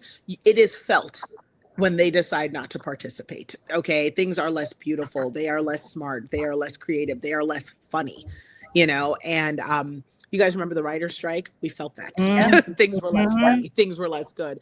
And so it's like, if people want an unseasoned, unflavored, misfunctioning world, have at it. We'll leave, but we're taking our seasonings with us. Enjoy your oatmeal and toast. Oh my gosh. This is so interesting. I know you're new to Substack. Do you follow Zuri Stevens? No, I have to though. Oh, she's amazing. Her publication is called We Need a Black Woman in Charge. And she was on the Daily Whatever. She was on the Daily Whatever show Thursday with another guest, Zulfina, who goes by Letters from a Feminist. And we were having a whole conversation about intersectional feminism. And what Zuri said that hit me so hard was she works in public health, or she did. She doesn't have her job anymore. She talked about the same statistic you just did. And it's not just that DEI programs have gone away and that DEI has become like a naughty word almost. It's that her company was reluctant to put her forward in the public health space because of the assumption that she was a DEI hire. And they didn't want to be perceived as being DEI friendly simply because of how she looked. And that was like a next click down I hadn't considered. And it's horrifying. That is horrifying. And God, just I have no power here other than elevating other people's voices wherever possible, but that's huge. Acknowledging it sucks. You know, what I like, and you guys may not know this, so I'm going to do a little shine time on Dana. So understand that it's very, very clear if you are a Substacker, you can see who's on the top and all of that. Dana is one of the only people who reach out to me, you know, and I've been, you know, number one bestseller. Oh yeah, number one bestseller for several weeks. You know, I've been interchanging back and forth. I'm number one in my categories. You know, I've had a multi 6-figure rise to Substack in only 14 days. Nobody's saying anything. But if I was a white male, the thought pieces that would be out there, the discussions about how I am just an innovative, brilliant thinker, how I'm a genius, all that. But this is something Black women are used to, you know, and so what we do is we move quietly and we consistently, you know, perform the way we needed to. You know, I know that there's a lot of discussion around whether or not Substack shouldn't even platform, you know, people, like, which we all agree, right? Tate shouldn't even have a chance to be out, like, get them out, you know. But I'm also aware that, you know, in the interest of free speech, although this isn't really that, you know, it's hate speech, but in the interest of giving people a place to speak, if you will, you know, that Substack is navigating that piece by piece, you know, as a newer platform. But when I tell you, I am so grateful to you, because this, at a bare minimum, giving us a place to share, saying, hey, you know, we are aware of our privilege. We are aware that we have a microphone. We are aware that your voices are not elevated often, and you still have something to say, if not at times the originator of the thing that was being said, you know, and giving us the place to say it is, you know, definitely step one in making sure that change happens. But you know It's what, Nicole? literally why I set my alarm for 5:30 in the morning so I can get up and platform people. Thank you. And I'm like, in my head, I'm like, what are you doing Tuesday? I totally want you to come on the Daily Whatever show too, because you have to meet Lawrence, my partner. We've been best friend for over 40 years. Oh my gosh. Oh, I love it. Yeah, next week is our 1-year anniversary week. And I want, how did you do this? And like, we've been here for a year. Of course, we were not coming as best-selling authors as you are, but like, how did you hit number one in just a few weeks? I don't know how many tricks of the trade you can share, or I share what you want to all the disclose things. here, but that's huge. Like, all the kudos to you. Oh, thank you so much. Yeah, no, I share all the things. So that's the other part too, is, you know, I know that I have no problem sort of tooting my own horn or like flexing my things and all that. But part of it is because I don't gatekeep. Like, if people want to know, I will tell you, because I absolutely believe we all can attain, you know, granted, we're all facing different systemic issues. We're all facing different hardships, you know, and carrying cards that we did not ask for. But I absolutely believe we all have access, if we share openly, both the money, the opportunity, the tools. So let me into the boardroom, because I'm gonna come out and tell everybody what I saw. You better wipe the whiteboard, because I'm taking screenshots and bringing it back to my friends. You know what I mean? So this is truly, Nicole, you're hired. You're hired. Yeah. Good, because they're not hiring us anymore, Dana. Give us a job. Inclined. If I had, I am being literal and serious that I will pay for your time, because I want to learn all your secrets. And if I had a job to give you, I would hire you in a heartbeat. I used to do a lot of hiring where I work at my day job. Not so much these days, because look at the economy, but hire you in half a second. But keep going. You notice I've been very quiet. I'm a big talker, but I'm like, girls got this. Keep going. Oh my gosh. No, I have to say, I do believe in it's sort of twofold, right? One, let's acknowledge the issue, you know, and I think that that's part of the issue of what we're running through right now, is there is a lot of acknowledgement and awareness happening, you know, and like, we have an issue, we have a DEI problem, we have this, you know, all of that.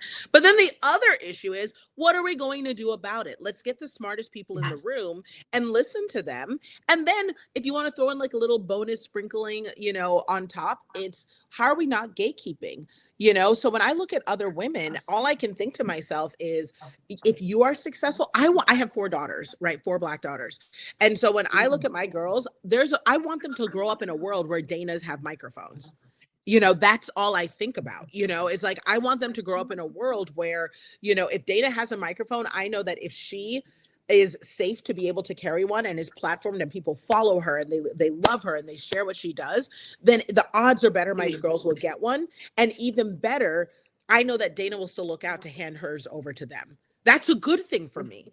So if you're successful, it's beneficial to me, and so knowing that we have that intersectionality is I think key, instead of seeing ourselves as each other's enemy. And this nature of brewing competition that is trying to be fostered by the Andrew Tates of the world. That's what they're doing, by the way, y'all. Like, if you don't realize it, it's simply trying to create animosity within our but within the liberal party, if you will, or within That's what women. the algorithm wants. That's what they want. Yeah, That's what they of course. want. And if we, again, start eating ourselves the way they eat themselves, that's when we run into these issues. But if we're smart enough to say, like, hey, I'm Xing you out, Andrew Tate. So I'm talking to Dana. Dana, here's how I made more money. That's less money for Andrew, which I question if he even has it anyways, because who has 1.1 million subscribers on Substack and doesn't even have 100 of them paid?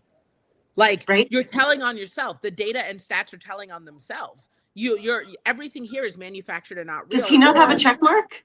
Oh, girl, he had a hollow check mark that was it was the indication that it was less than 100 subscribers. Like, and I have some behind the scenes people who told me that he had 38 subscribers while he was topping when he first entered into the page. How do you have 1.1 million free subscribers and only 38 paid? You import a mailing list. That's how. That's what bigger you do. question. The bigger question is grifter. What? He's a grifter, yes. But so the Substack algorithm for how you get on new bestsellers is a mystery.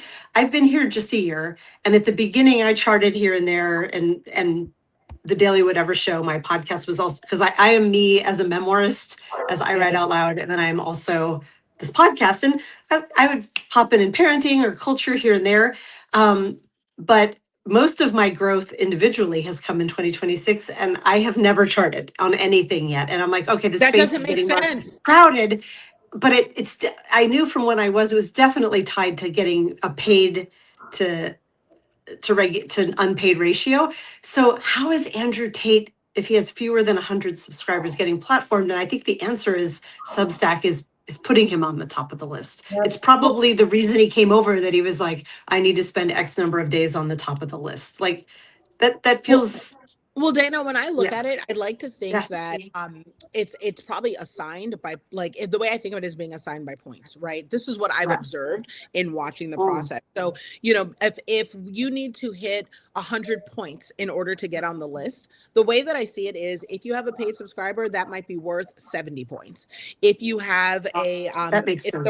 If the rate that you got free subscribers, if it's over 1,000, that assigns you another 30 or another 10 points. If you just have one free subscriber, that might be 4 points. So if you're someone who's organically growing from zero, that might be 1 point, 1 point, 1 point, 1 point over the span of days. And even though your numbers are effective, it's not enough to rank quickly. So it's, at least for me, what I observed from a business standpoint was it's a combination of the rate of paid, in addition to how quickly they come to the platform, and of course the frequency, like over the time frame. And I think that magic recipe is what gets you to track. That middle one you said is probably a big part of it, is how many new people you are bringing to Substack, which for someone like me, that number was, I brought over a few hundred from Medium. I think it was very small. Right. That's what had him chart, possibly. But also, I would also think that as someone who's worked in corporate tech, yada, yada, for years, like, they're dinking with the numbers if it's part of their contract. Absolutely. If someone of that magnitude comes in. So the fact that you've arrived in just a few weeks and hit the top of the charts like that, like, absolutely remarkable. Thank you. Here's something I like. Lawrence and I, my partner at the Daily Whatever Show, we like to always disclose as we learn, because we have learned everything we have learned in the scrappiest way possible. We've just been like, let's try this and see what happens. And we disclose it as we go. We bring, almost every day, we have at least one guest joining us. And what's really interesting is we've had guests with over 1 million people come on. And we've had guests with just, we've had guests with almost no people, or a few hundred or a few thousand, the whole gamut.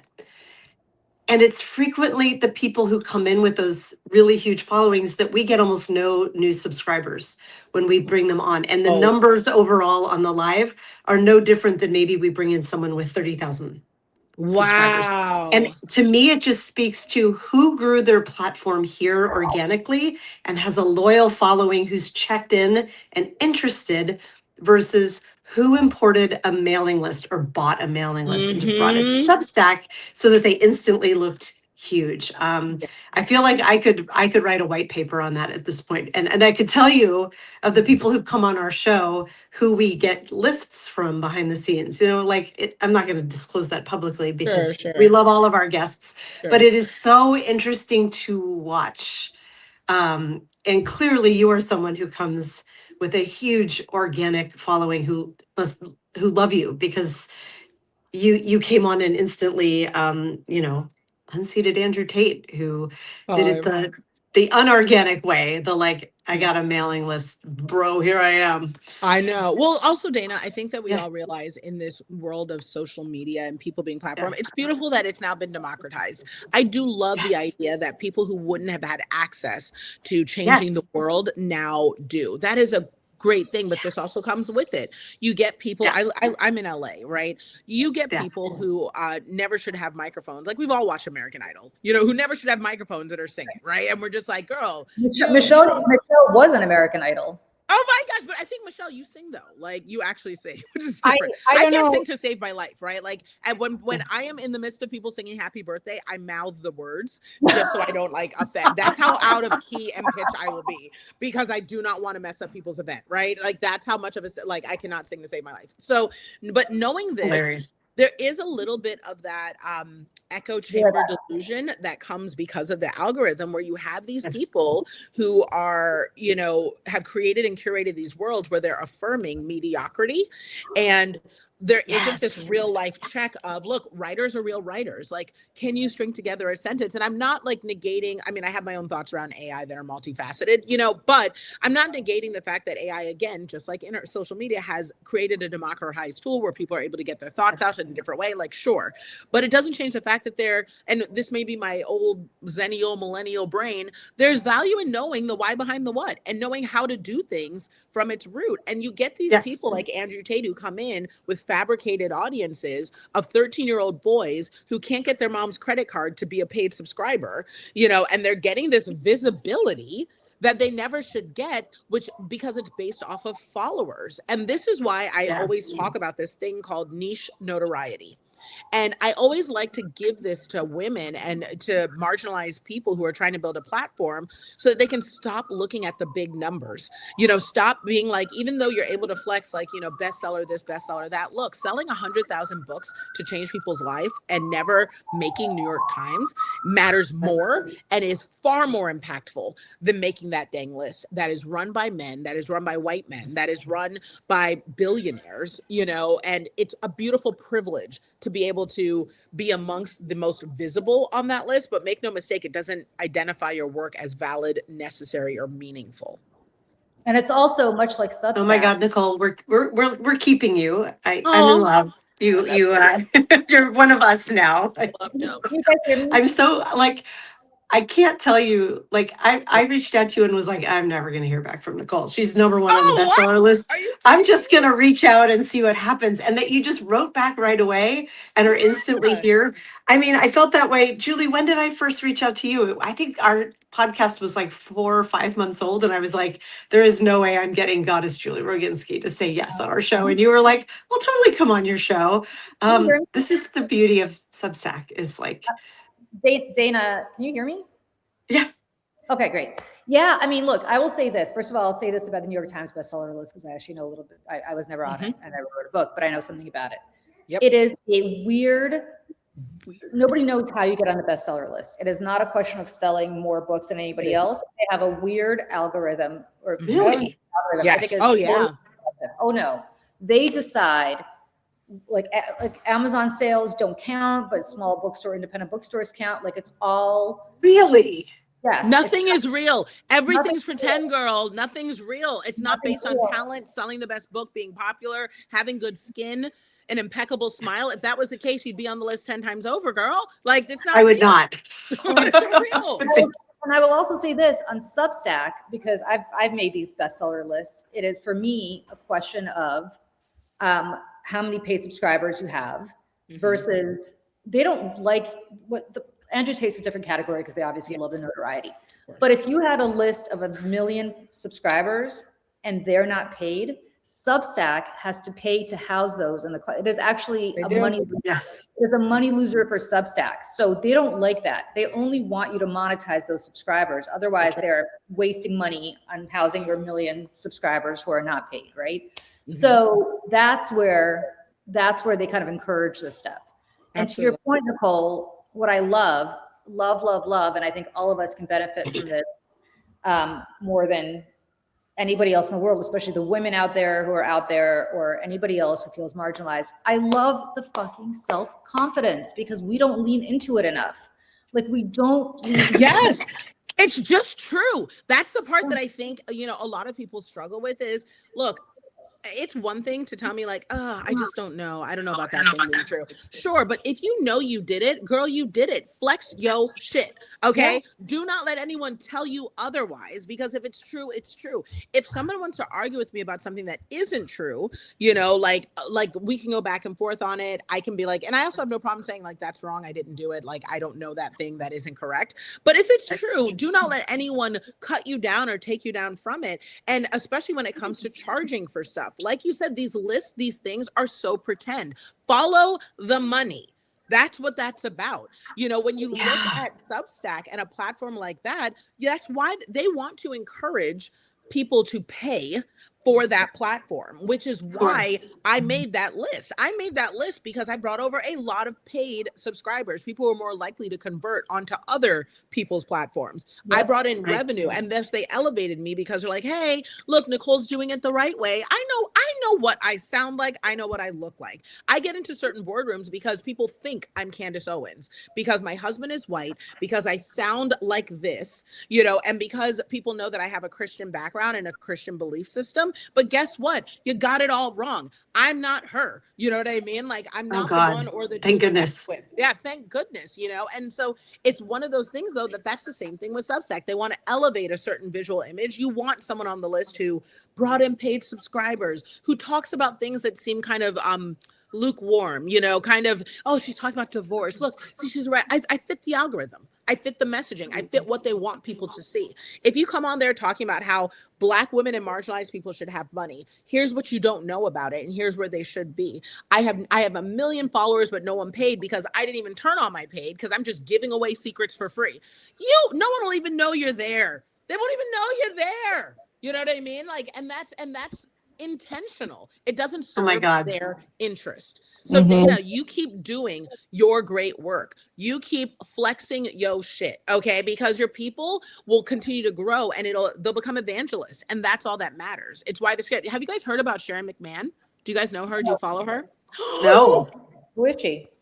I get to bring something of value to this conversation. Oh my God. Everything you have said is of so much value, Nicole. No, Dana, you think I'm your people? You will love this woman. Okay. So Sharon McMahon is known as America's government teacher, right? And when I tell you, this woman is like she's also a Xennial. She's like a golden retriever. She's based out of Minnesota. She has a huge following on Instagram, and she runs the Preamble, which is one of the top Substacks in all Substack history, and it constantly charts at the top of the politics category. So I'm following her right now. She is everything, right? So this woman is she's a teacher, right? And teachers are like, God protect the teachers, the nurses, the educators, the social workers, underpaid, underappreciated people who are showing up for us every day and our babies. And so this woman, I'm not even kidding, has for the past, I want to say 5-6 years, been coming on to just teach us about the Constitution. Oh, yeah. This is what it says in the paper. Yeah, she's massive. This is what it says in the paper. This is what it says in the thing. Here's how this is a thing. And when I say does it in the most fairly neutralized way, it's very moderate. It's basically saying, I will present the information and you make your decision. So if this administration says, hey, this is what the Constitution says, she'll say, hey, this is what the Constitution says. Are the two things they said the same? You know what I mean? And you can decide what you want. Y'all, she is going through this cancellation process right now by the extreme right, because she, one, has built an audience of people that are activated. Now, there are tons of people who speak to government and teaching and all these good things that the left hasn't come for in a strong way. But Sharon activates money.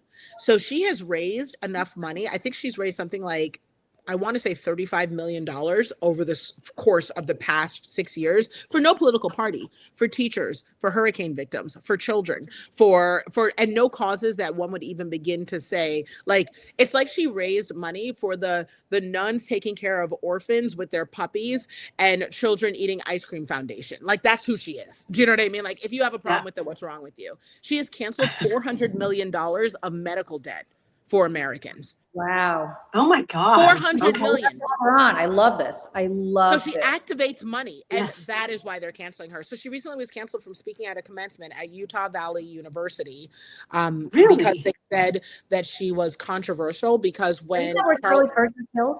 yes, when Wasn't Charlie, that is exactly where and she's already spoken She there got twice. He got to speak there, but not her. She already Yeah. spoke there twice.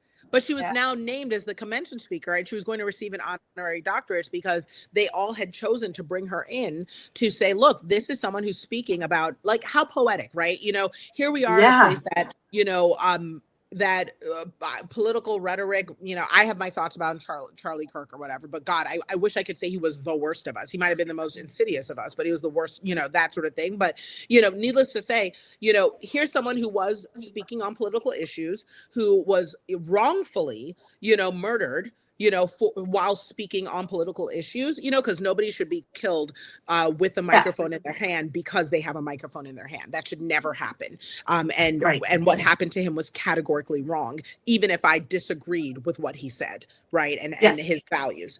And so she said he should have had the same protections that every American should have. Myself, that I want for my children. Like, he should be alive every single day for me to argue with him.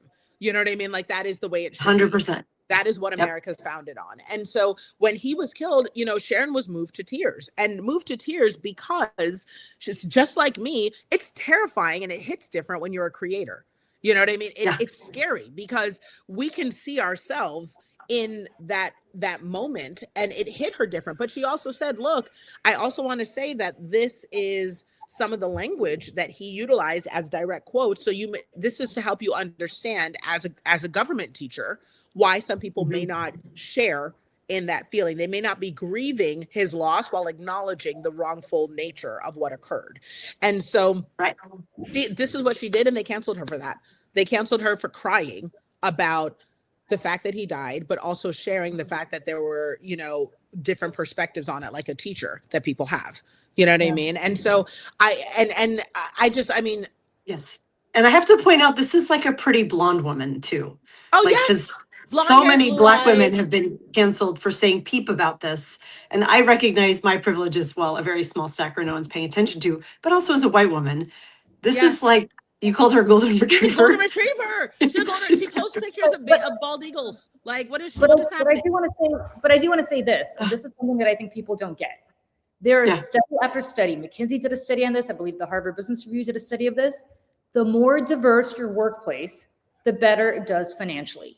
And this is, as much as people are bitching about DEI right now, as much as people are saying that DEI is over and it's dead and we're not going to hire women, we're not going to hire African Americans or anybody else, you know, people of color or LGBT members of the LGBTQ plus community, the reality is that the more diverse your workplace, it is in the interest and the bottom line of these companies to hire more people like that. Like the part that just astounds me is that, again, it's not like I'm making this up. McKinsey, I mean, these are the most, like, they came up with this.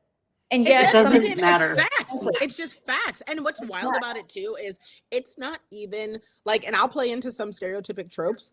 I don't want to be in a space or eat a meal where there wasn't a person of color or diversity there. I want my stuff seasoned. I want it gorgeous. I want it delivered excellently. I want it fabulous, you know, and I can honestly tell you that that is one of the beauties of diversity. When you're only speaking from your space, whatever you do is going to have that tunnel vision. It is going to be linear, and then you won't make as much money. Also, because women know how to do more with less by design. We have to fight for every grant. We have to fight for every dollar. We have to fight to be heard. So if you give us $1, we're going to turn it into 20. Why wouldn't you want us leading and organizing and raising money for anything you do. It's short-sighted, but that's okay because, we're in America the season finale, you know what I mean? And we're all, FAFO. It's a group project. We all failed. It was open book Right. test. And we're being forced to eat oatmeal with not even any, there's no oat milk around or even It brown doesn't even sugar. taste good going down. I'm so No, it's sad just right now. lumpy. Yeah. It's just lumps. And, Ugh. and like, why would you not want to be surrounded by people who have different perspectives from you? Like and Nicole, I don't know if you know this, probably not, but I spent a decade at Fox News as their in-house token liberal. And I have to No way! Just to say we have one.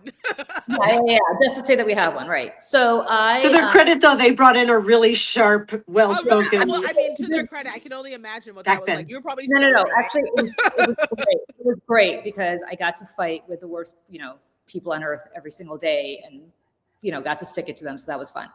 But what was interesting about that was I live in New York City. I live in the Upper West Side. When I started working there, I live in Greenwich Village. So like I'm surrounded by people who look like me and act like me. And I work in Democratic politics. So like I never spoke to, this is even pre-MAGA, this started during the second Bush administration, but like I never, ever, ever talked to anybody who wasn't like me. And I still say to this day, it was so worth it despite the nightmare. It was so worth it because at least I got to experience the other side of the coin, which nobody ever does, right? And the reality, and they never, they would go from their houses on Long Island to the studio in the city. So they never spoke to people like me because God forbid that ever on liberals, right? So I say this because like you could extrapolate that to the larger sense of why we should all be around people who are not necessarily like us. Yes. It actually benefits you.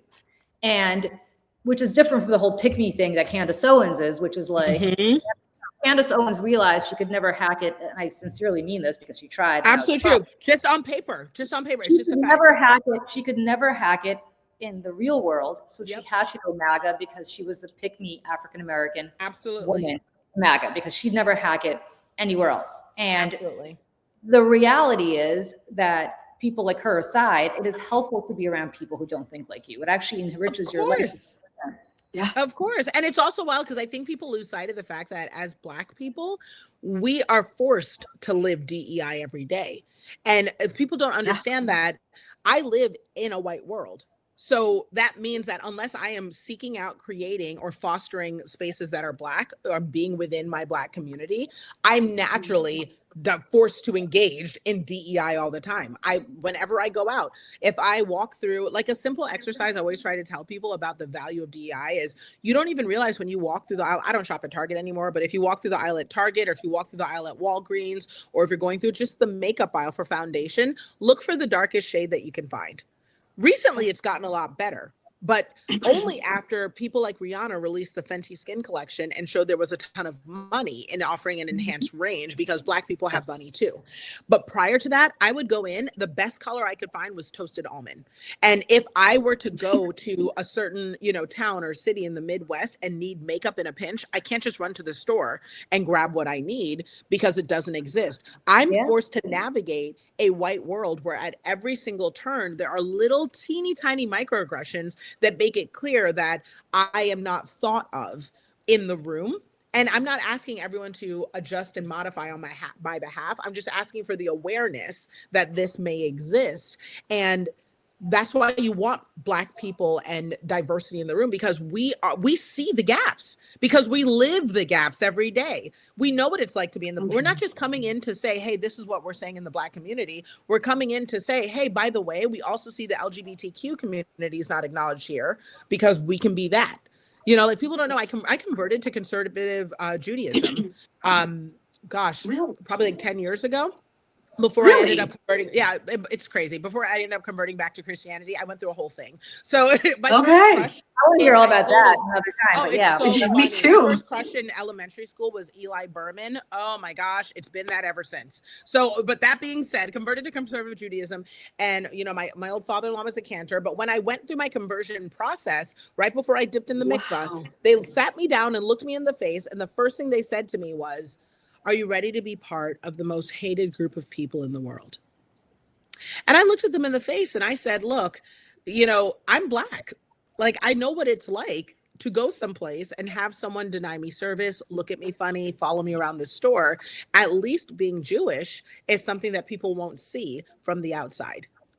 And two of the three people on this call with you are Jewish by birth. So you understand. Yeah. I mean, you understand. It's like, this is something about, I think, part of why the Jewish community, I think, has been so intertwined beautifully in so many ways. I know that it's a very complex rhetoric right now, but the people, the culture, the faith are not the government of their people either. So I always try to make sure that's very clear. But, the Jewish community and the Black community has been intertwined for so many years because there is that shared understanding of what it looks like and what it feels like to be persecuted both financially, physically, and through career and work in so many different ways. And so, I say this to, acknowledge that when people hear DEI and they're afraid to have a Black face or a brown face or a woman or someone who's LGBTQ in the room, it's not that you are just taking out the identity of the person who's carrying that message. You're actually taking out the person who may be an advocate for who else isn't in that room.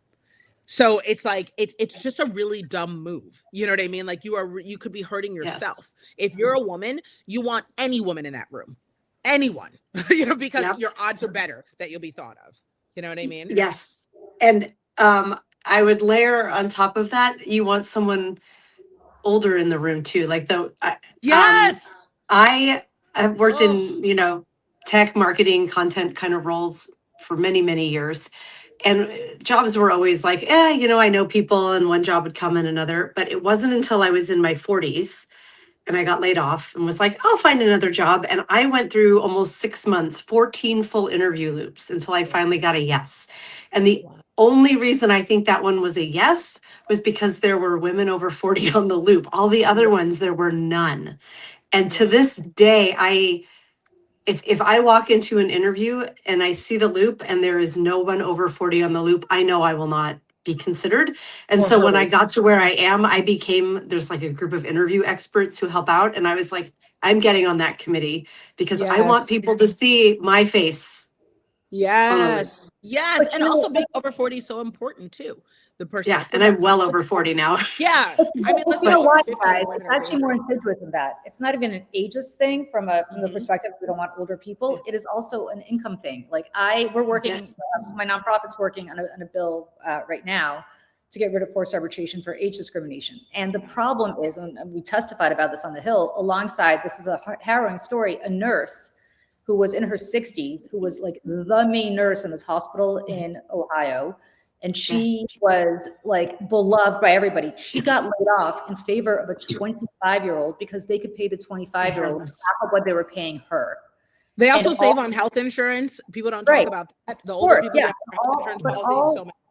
All the years of experience that she had in nursing was out the window. It's not that this 25-year-old isn't great. It's that this 25-year-old just doesn't have the experience and the life experience and also the medical experience to have done the same work as this woman. And yet it didn't matter because she was so much younger and they paid her, I think, literally half of what they paid this woman because she had 20 years.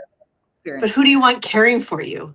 Well, and also I say that all the time. We all go to, like, if you go to medical school, you've learned the practicalities of what it takes to be a doctor. I don't want a doctor that hasn't gone through residency. I don't want a doctor that hasn't seen a patient, even though you technically get your coat and your degree and you are a doctor after that. I want a doctor that's done this surgery, this procedure so many times. Not to mention that also, like, not knocking, again, there are young ingenues who are proteges who come out and knock it out of the park. And younger people, I have daughters who are, because I adopted my first three, are 27, 23, they're in this world right now fighting for their lives. Okay. And they are brilliant and capable and deserving. And, I absolutely see their value in what they bring. They're teaching me so much, like they even taught me, I used to say minorities because that's what I grew up with as being the progressive sensitive language. And they corrected me to saying, Mom, we stay marginalized because people of color are not actually minorities. There's more people of color in the world, it's just, and that's language that's utilized to foster a perspective. You're actually just marginalized. And I was like, thank you, my kids. You know what I mean? So also as an older woman being in the room, I think what a lot of people forget is that we are coming in with a work ethic and years and decades of experience things that we have touched and places we've gone, you know, a confidence level, you know, that, I mean, every woman will tell you, we miss our 20s because we like good knees, you know, we liked not hearing ourselves and our bones when we wake up, you know, like those sorts of things. But I don't want to relive them. I do not want to relive my 20s. They can have them. You know what I mean? Like, because the nerves, the confidence, the jockeying, the figuring out kind of what I'm doing and where I am. I heard when I get to my 50s, I'm going to be dangerous. Like, I heard women in their 50s right now. Oh, like, weirder. Dana and I are in our 50s. Michelle, who unfortunately you can't hear for whatever reason, I want people to know she's not being rude. Michelle, for some reason, her sound is not working. But Dana and I are both in our 50s. I got to say, I'm loving, I don't know how you feel about this, Dana. I'm loving my 50s because I got to be honest with you. I have no fucks left to give. Like, yes. Zero. Like, I would not have written that Scott Jennings article. So I wrote an article. So I was on CNN all the time, and I wrote an article about Scott Jennings. This was a dipshit. I don't know if you know who I'm talking about. Yeah. And it was like CNN is beclowning itself by having Scott Jennings. Clowning. I love it. I would not have written that article in my 40s, or certainly not in my 50s when I was TV, because I actually would have given a shit about coming back to CNN. Now I'm like, I don't give a fuck. Like, I don't care. I don't care. You pointed out, Nicole, there are so many other ways to get your message out. There's so many other ways to talk to people. We get more people on Substack, and like, I got more people reading that column on Substack than people were the people get in the demo on CNN. So like, who cares? Who cares? Exactly. Yeah. And that's also kind of the funny part of it too, is why do you think they don't want women who are over 40 in the room? Because we'll be the first ones to tell you that, hey, it's more about getting your message out and doing impactful work and helping people. That's what actually moves the needle than it is about followers, fame, clicks, and like. We'll tell you that that's facetious. We'll tell you it doesn't translate to dollars necessarily. We'll tell you that that's the game they're trying to sell you so that you can be silenced and adapt your message to what they want to set up. And other things, we will not clean the kitchen, and we will not plan all the social events. Every young woman I work with where I work, when there are things coming up, like, we're going to have a big team event, I'm like, do not be on that. Do not be voluntold that you have to do that work unless there are also men doing it. Do not do, because I've seen it way too many times. And I'm like, I know that the kitchen is going to drive you crazy because sometimes people leave their shit in the kitchen. Only clean your own things. Do not become the mom.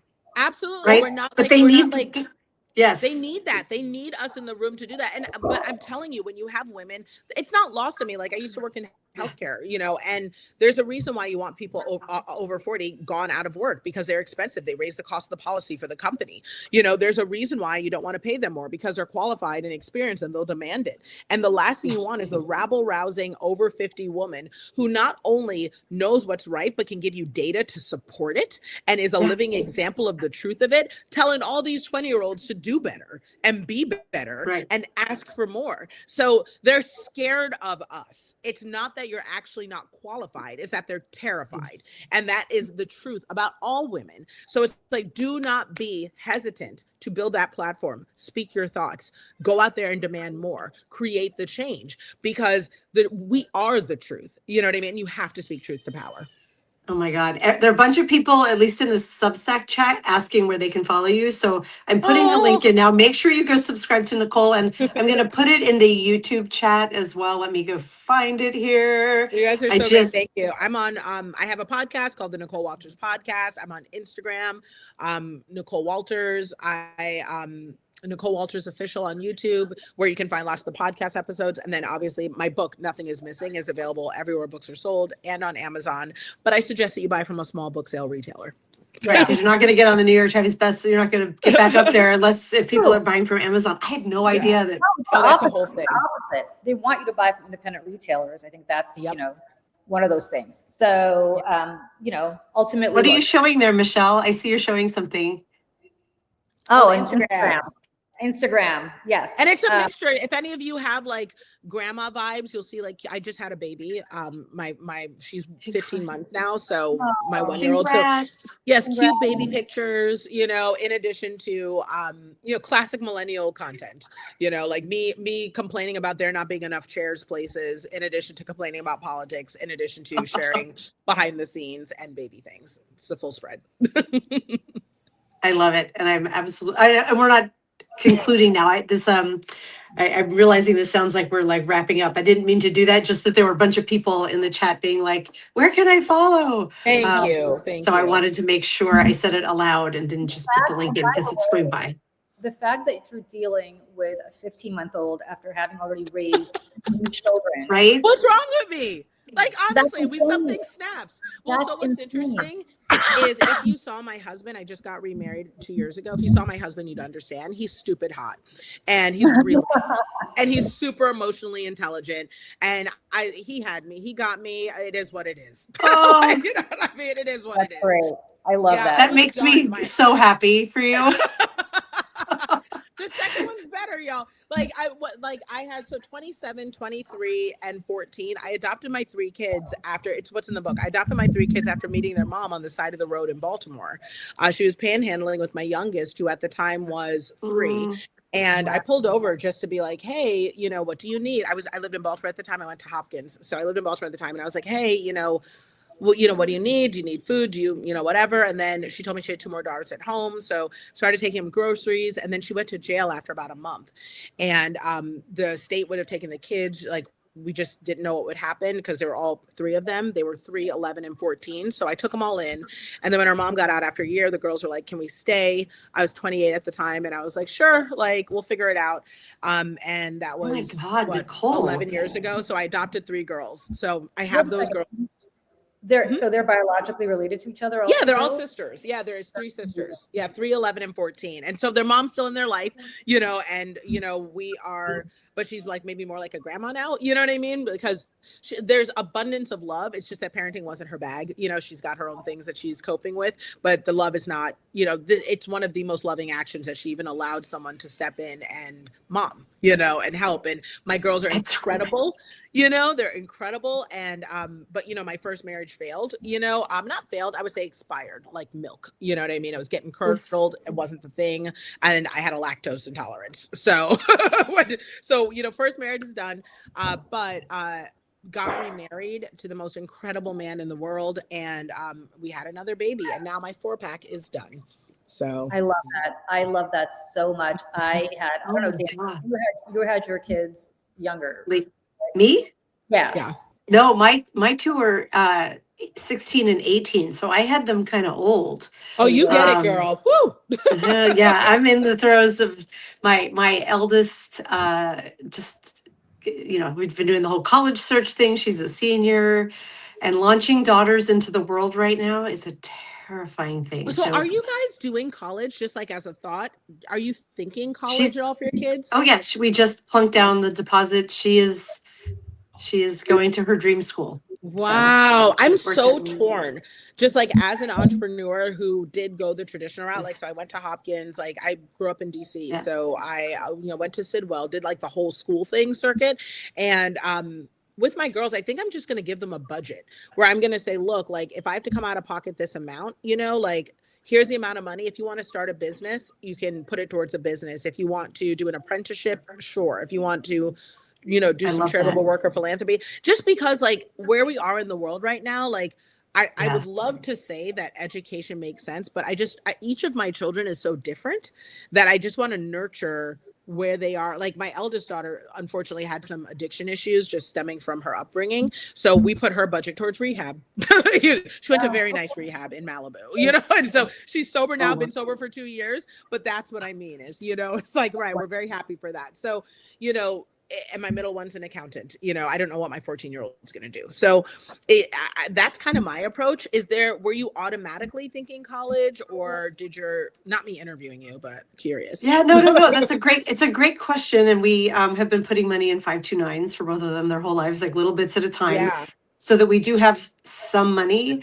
To me, we have what I consider like, I'm so proud we saved this much, and also nowhere near enough. Yeah. We have some help from my family, which is great. And there has always been an understanding of it will likely be college. Yes, I have definitely, instilled that in them, but there is a point where I have questioned of like, is it really worth all of this money? But here's what I've done differently than my family. And I think I'm like facing family wounds as I'm going through the process on the other side of it of like, my parents divorced right before I started college.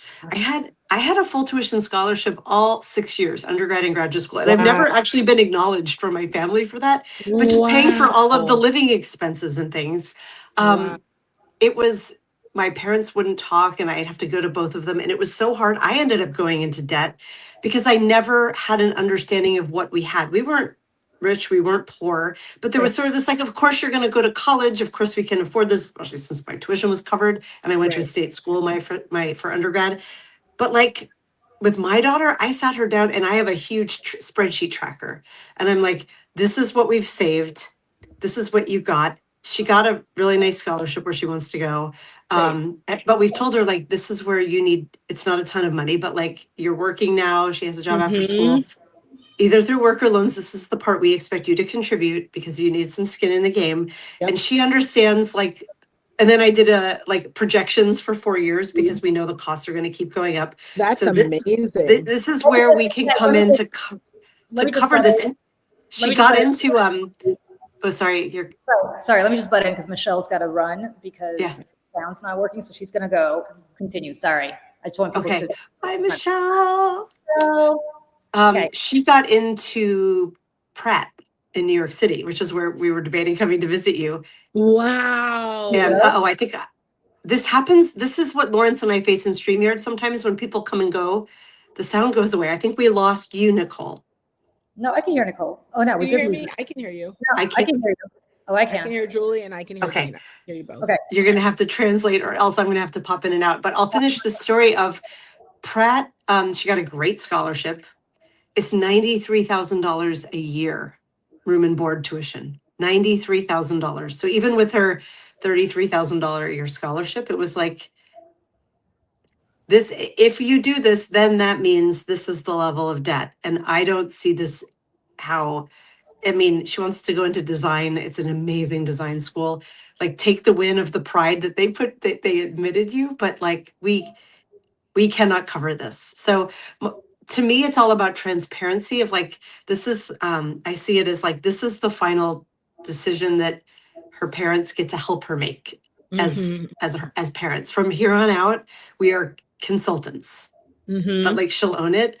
But college, I had no idea how compounding interest worked. I had no idea about any of that. I know I got into Boston University. That's where you went, right, Julie? That's where I went. Yeah, I went to BU. And my parents were just sort of like, well, you can't go there. There's no money. And I was like, maybe tell me that before I apply. Like nobody helped me understand it at all. And it was just, well, you're going to go to University of Florida. It's the state school. We can afford it. But we've been there every step of the way, being like, go for the gold. You're really talented. Maybe there will be scholarship money. There is. And so I feel like for her, this is the right opportunity. Where she's going is amazing. I don't want to say it on air, but but also understanding of like, well, this is, the juice isn't going to be worth the squeeze. If you're graduating 80 or 100 grand in debt, you will never probably come out from under that. It will cripple you and follow you. People who are listening to this, because we have people from all over the world listening to us, I'm sure your head is exploding when you hear about the fact that college costs $100,000 a year in this country. And I have a 13-year-old, Nicole, so I have been 29 from the day he was born. And I'm planning on $100,000 a year from when he goes away to college, which is insane. Not to mention, he lives in New York. We live in New York. So you went to Sidwell. You know what I'm talking about in terms of tuition in schools. Also insane. Oh, tuition, just so people have context, $65,000 a year. I can't hear Nicole. I'm so sad. Oh, go out and then come back. I'm going to drop and come. I'm going to come right back.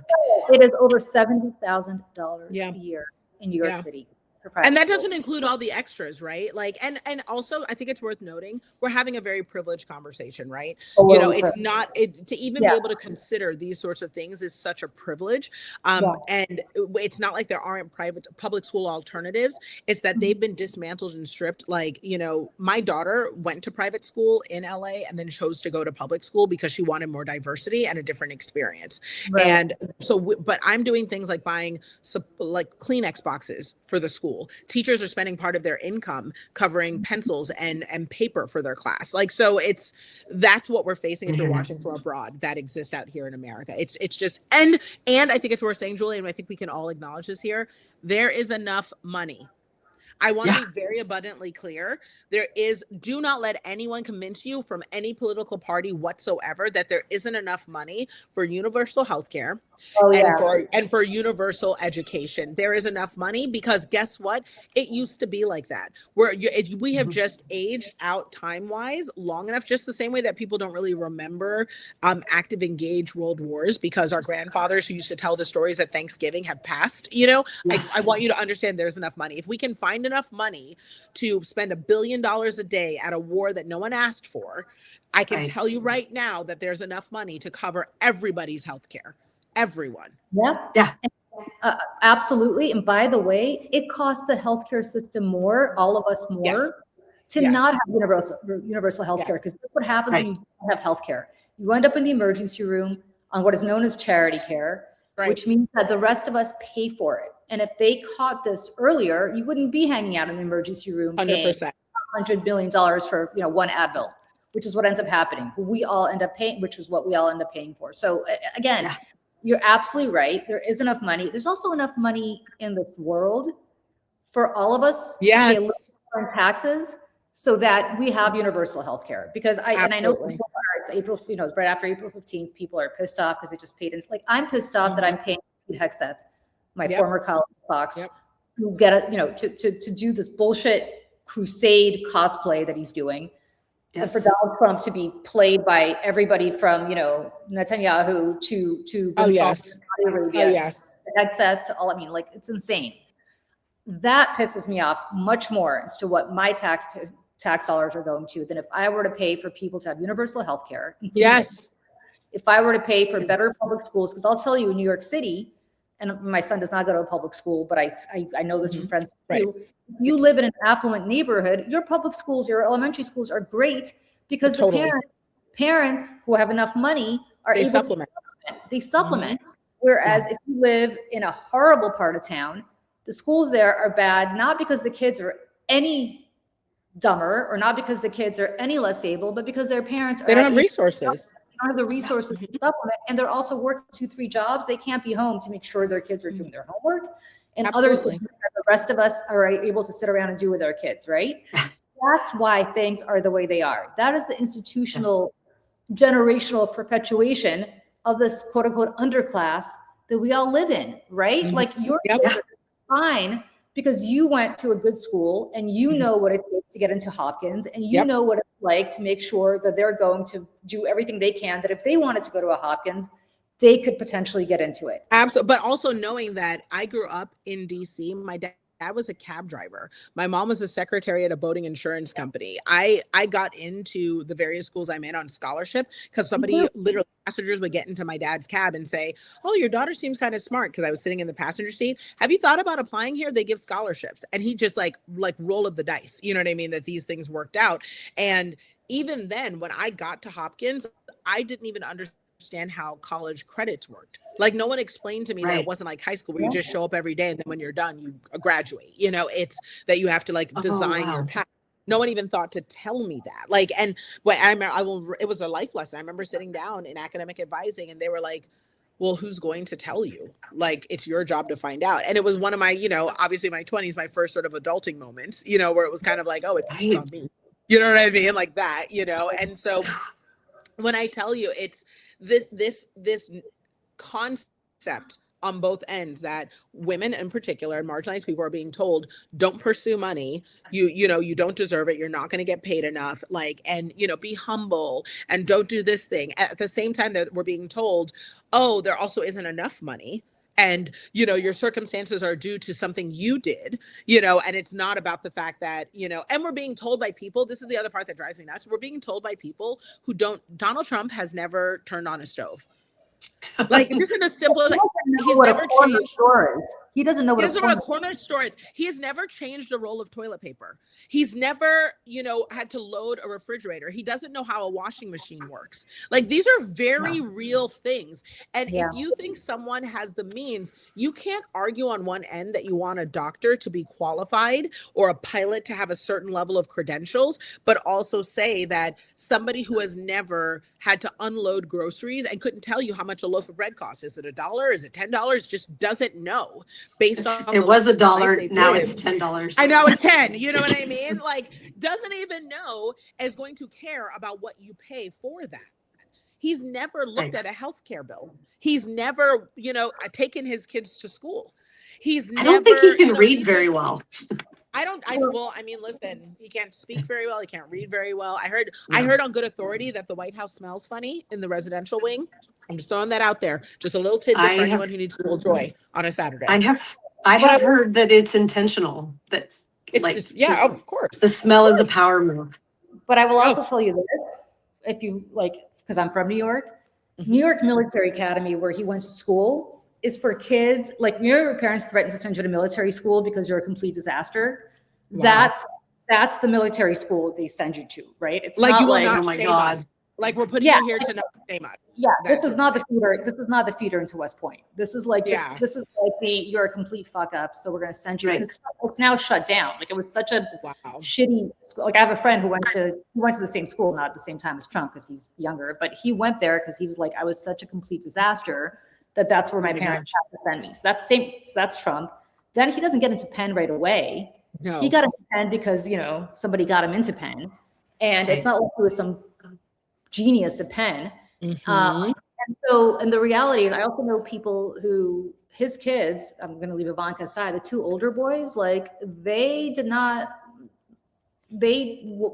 of them went to Trinity, which is a really good elite school here in New York, and then disappeared from Trinity because couldn't hack it. So the reason I say all this is because these are not people who've ever had to earn anything on their own. Ever. They don't even understand. They don't even understand. And if you live in New York City and you don't know what a corner store is, which in New York is called a bodega. A bodega is. I don't live in New York and I know that. And it is. Of course. Haven't they seen in the Heights too? Like, of course they haven't. Bodegas are on every corner and every neighborhood. And if he walks 2 blocks to the east of Trump Tower, he will find a bodega. So, absolutely. You know, the reality. He hasn't walked, though. He hasn't left the Gilded Tower. Like, and that's the thing is, on a core level, if there's one thing the 92% was yelling, and when I refer to the 92%, if people don't know what that is, or you're international, Black women voted disproportionately for Kamala Harris and, you know, and a wider ethos against this administration at a 92% disproportionate, you know, nature. So because we voted, and I refer to the 92%, it's because we saw this on a base level. How can somebody help your prices of things go down if they don't know what the price is? How can someone help support your life and your school and things like that when they don't know what it is? You know, foundationally, you want someone, and especially when they're walking around saying, I understand your problems, I understand you have not lived it. You have not lived it. And I'm not saying that, you know, to be fair, that there aren't billionaires on both sides of the political aisle, that there aren't people who are enriching themselves left and right by manipulating the stock market within Congress, and they vote on both ways, right? Like, that is real life. But I will say that the intimacy of an awareness of your background is a very real thing. You know, it's a very real thing. And somebody who celebrates themselves by not just manufacturing a wealthy reality, you know, that cannot be supported is not the ideal person to make decisions for the everyday man. Well, they're just not qualified. If you think about, like, and again, if you think about Bill Clinton, right, who grew up dirt poor in Arkansas, or your Barack Obama, who growing up dirt poor, was a child of literally somebody from Africa who abandoned the family and grew up white, like in a white environment, although he was not white himself. So, like, talk about feeling like out of place. Nuance there. And I can go back, right? Jimmy Carter, peanut farmer, and so on. And then you get to the Bushes, and then you get to Trump. The Clintons. Yeah, I mean, like the Clintons as they continue their political career. Obviously not the very right. But I'm talking about how Bill Clinton grew up, right? Like I grew up dirt poor. I was an immigrant. My parents came here with $90 between the three of us. We lived in the Bronx, we were like homeless when we first came here. Literally, I slept on a couch till I was 12, girl. I get it. So the point is, like, I get it. And that's not my life today. And that's due entirely to hard work. Yes. And I'm always going to own it, and I'm not going to try to be humble about it. I worked my ass off to get to where I am, as did you, Dana, and as did Michelle, who's not here anymore. But the reality is, like, grew up dirt poor. That informs everything in my life. Everything. I still have not nightmares is not the right word, but I live it in ways that I think, like, my son mercifully doesn't live it. On the other hand, there are aspects of his life that irritate me, where he's like, can I have this? Can I have this? Can I have this? Poverty trauma is real. Right. So I say that to say Donald Trump never had that. The Bushes never had that. You could empathize all you want. He has no empathy, so I'm not very addressing this to him. But if you're a billionaire, you can empathize all you want, but you will never actually viscerally understand what it's like to not be able to have food. Absolutely. And also I think a little bit of the part where people act like, they get so defensive around billionaires, like, well, they worked hard for the money, or they earned whatever, and all of these things, and I want to be clear, as an entrepreneur who, I've been completely dirt poor, as an immigrant. I also am in the 1%. I've worked very hard to build the business that I have now. I am literally, by definition, the American dream that people talk about. But what people forget is I'm highly compassionate to people who don't have, and I want them to have the accessibility. I want the American dream to be legitimate, because one, I don't want to live in a gilded tower that needs security 24/7. I want to be able to go to Disneyland. When people get too hungry, they start stealing your bread.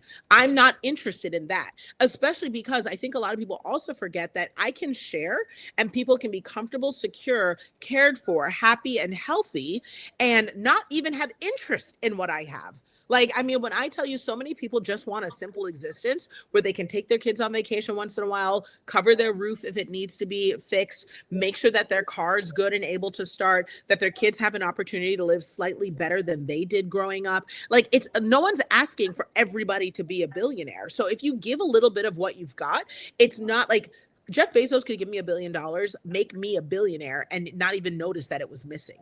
That is the problem. That is the problem that we're in right now. And they have us sitting here looking left and right and fighting at each other for whatever reason is the thing of the moment, because they don't want us looking at the fact that they have so much that the rest of us must be suffering because of hoarding of money. And they have fooled us into believing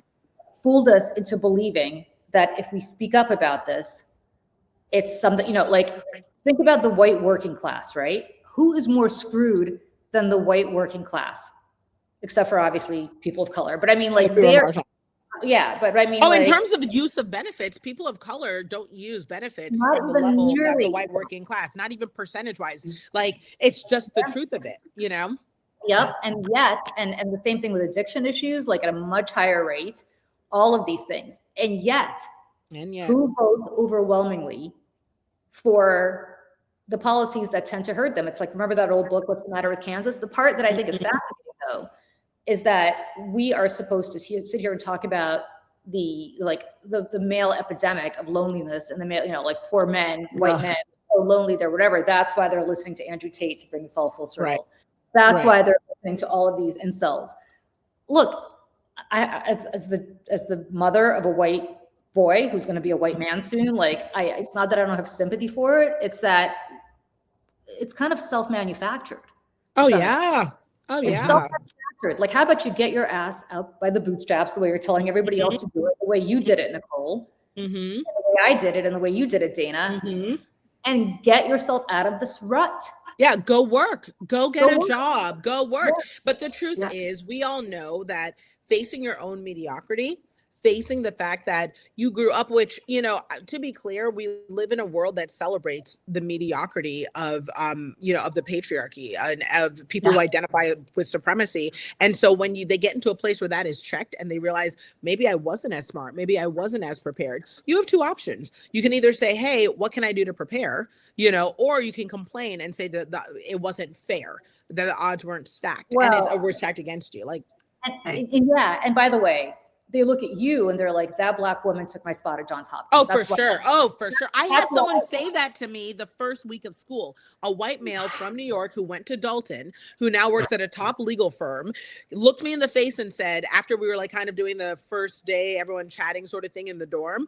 And he was like, it's crazy because when you first got here, I thought that it was affirmative action, but you're actually kind of smart. I was like, you're actually kind of smart. You're actually kind of smart. At first, I you thought should it was just actually go die in a fire. Kind of smart. Literally, I was just like, oh, like, and I mean, it was just so interesting, you know, to imagine being the only Black person on my floor at my school, probably in my dorm building at that point, you know, and being told something like that early on. Do you know what that did to my psyche? I literally was in class thinking to myself, if I speak up and get this wrong, am I affirming the fact that everyone thinks I'm too stupid to be here? Like just stuff that I have to carry for no reason while you're walking around not only feeling like you deserve to be here, but that you are naturally the first one in class, like number one, best at everything. It's absolutely delusional. Absolutely delusional. Yeah. Listen, and by the way, Dalton, which has done a better job now of being diverse, back then was lily white. You could imagine. Yeah. So like, how did he get into Dalton? Pretty much because his parents probably were super. Because you can write a check. A check, you know? Yeah. And it's just so unfortunate because if there's anything I hope people take away, you know, from what we're getting at, look, there are a lot of nuances. There are a lot of things that are not okay. There are a lot of things that are wrong. There are a lot of things that will take I hope my children in their lifetime see change, right? But as independent people, what can we do? Don't be scared, right? Don't be scared to speak out about what's right. If there was one thing I could ask of anyone who is in a place of privilege to have conversations that I may not be able to have in this world, speak up, say something. It is worth it to say something because a world where everyone's voice is elevated and also where you're getting paid well, get your money. Like that's number two, get your money. Like be paid in full on time, get the raise. Do not be bashful about it. Do not go out here doing things for free unless it is for church, children, or charity.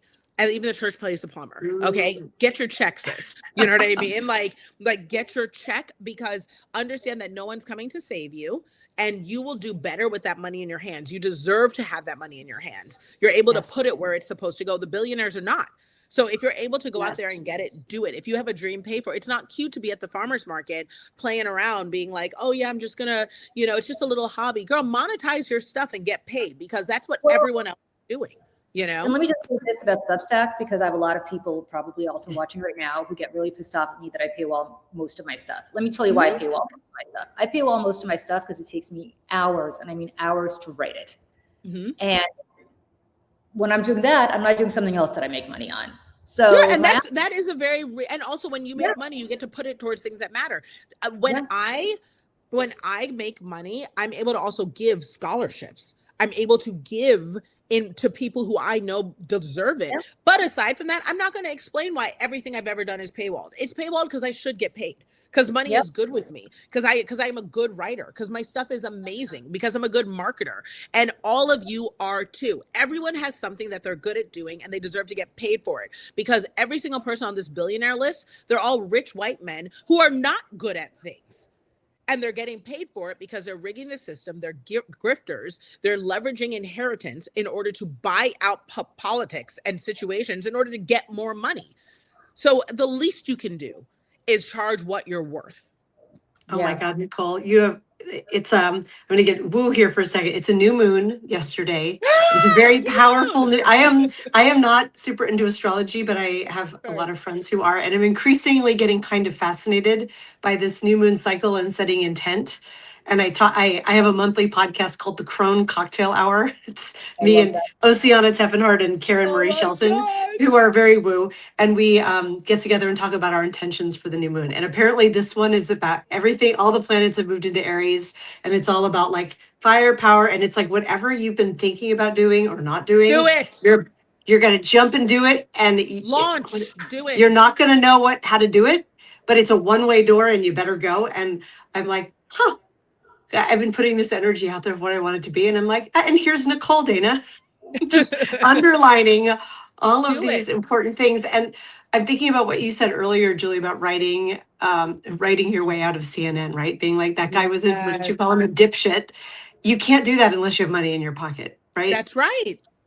Well, no. So to be clear, I wasn't working at CNN. I wasn't being paid by CNN. But at Fox, I will say this. So the reason I left Fox was I was one of the women, Nicole, who sued Roger Ailes for sexual harassment. I was one of the women who came forward to that. Thank you. And Julie literally has someone who plays her in the movie. Yeah. Superhero. Thank you. I don't have somebody. It was Michelle Monaghan, right? I know it was not Michelle Monaghan. It was a tall Irish redhead named Anna O'Reilly. I am a short. Dead ringer. Dead ringer. But she did not. She played somebody with my name. I would not necessarily say she played my story because that didn't really. That's TV. That's Hollywood. But I will say this. I was able to do that because I had a whole other career.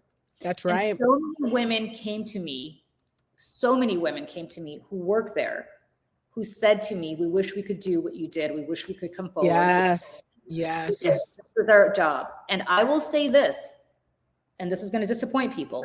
None of the women who came forward at Fox about Bill O'Reilly, about Roger Ailes, about anything else have ever found paid work in television again. Wow.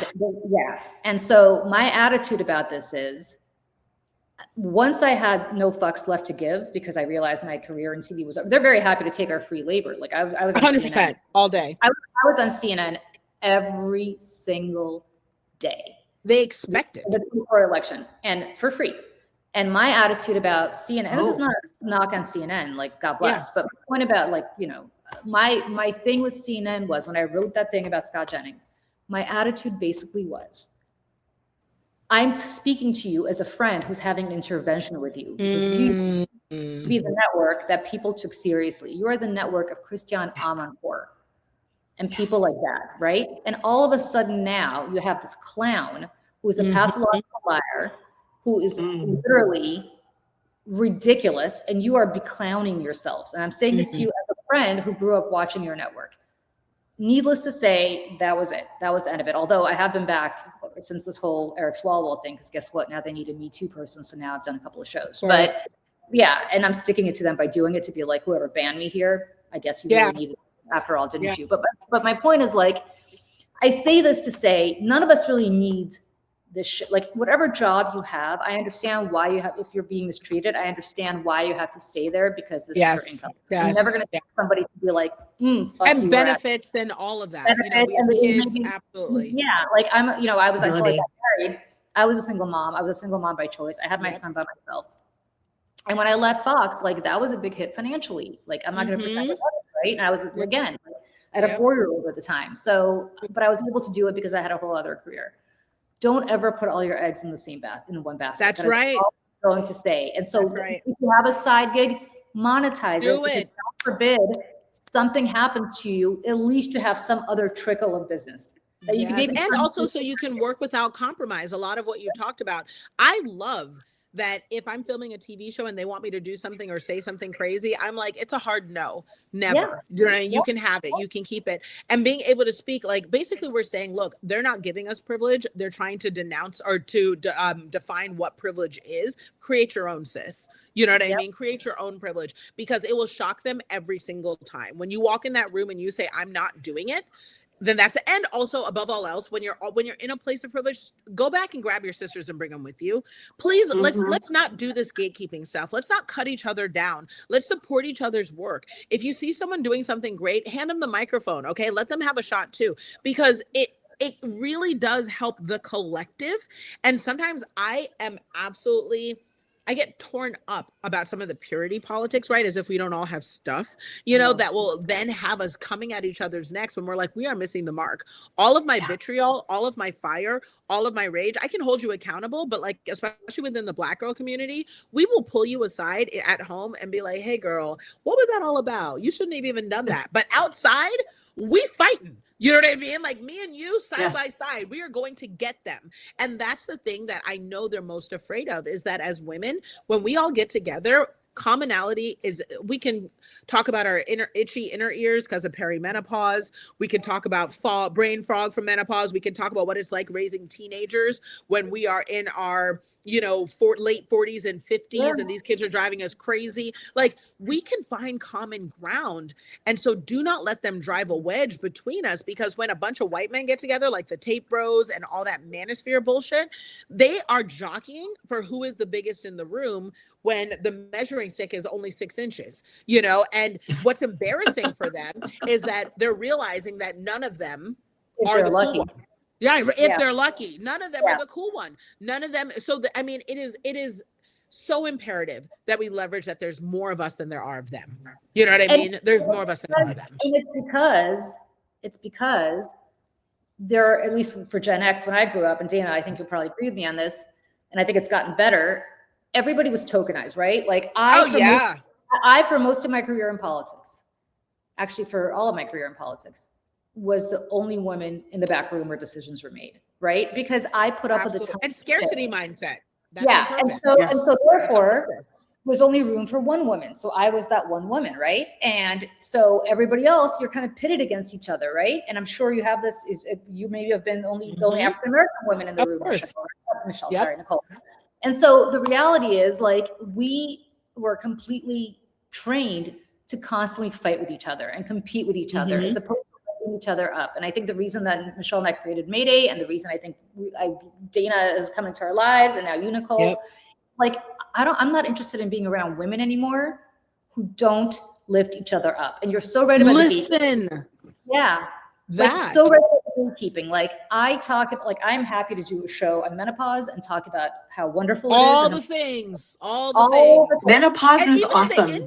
Menopause is awesome. Well, and also talking about the industry, you know, like people, like that's the other part too, is a lot of us are sold aspirational lifestyles because, you know, they want us to pursue this thing that may not even fit us. So like, you know, one of the things that I love to do, my 9-to-5 job is I do a business consulting. And so because of that, I'm working with women who will come in and say, yeah, I just really want to be a billionaire. I want a New York Times bestseller. I want this. And I'll say, do you, sis? Like, what is it that you really want? You know, and if you're saying what you want is to be able to stay home with your 3-year-old until they're 6, and you want to be able to have flexibility to not go into the office some days, but you want to make enough money in order to go on vacation and to send your kid to the school that you want. Oh, babes, we can do that for $300,000, which isn't nothing, but you don't need to kill yourself running for billionaire when the life you want. And that is, again, part of the big lie, right? You know, it's telling you that you'll only get somewhere if you're blonde hair and blue eyes. That's a lie. You know, the fact that they'll occasionally pick a brunette to make famous, you know, that's a lie. It doesn't mean that other brunettes aren't capable. It's part of the lie, you know? And so just know that you're allowed to define what you believe to be your reality and your truth, and go and pursue it and make it real. And growing up as an African immigrant in DC, where I was told at every turn, be smaller, say less, do less. No, I'm not going to say less. If you need less, go find it. You know what I mean? I'm the most. And that's where I'm going to be everywhere. And if I have to create my own spaces, I will, you know, and if it doesn't work, I would rather be broke in a box with my integrity and my dignity and know that it wasn't for lack of trying. You know what I mean? For sure. All right, you guys, we've been at this for 3 hours. I know. Look at us. Love you. No. Oh my God. Let me just say that before we go. Go ahead. Sorry. I was just going to say, I have your Instagram open, and you're right. You and your husband are so cute. He's so great. He is a golden retriever also, guys. He is emotionally intelligent, super kind. Like he's less nice than me. I mean, he'll be like, this guy's stupid. Like he's very, but he's great. Great dad. I'm very By the way, love that, and love the fact that you can meet. I met my husband when I was in my 40s. That's right. You can meet anybody. Like, and I did. You can meet anybody anytime. So Dana is the single person. in this chat, I'm telling you, it could happen. Oh, it not only can it happen, you're better qualified. Do you know what I mean? Like the sex is better. Like, come on, ladies. You know what I mean? Look at this. Every single woman here.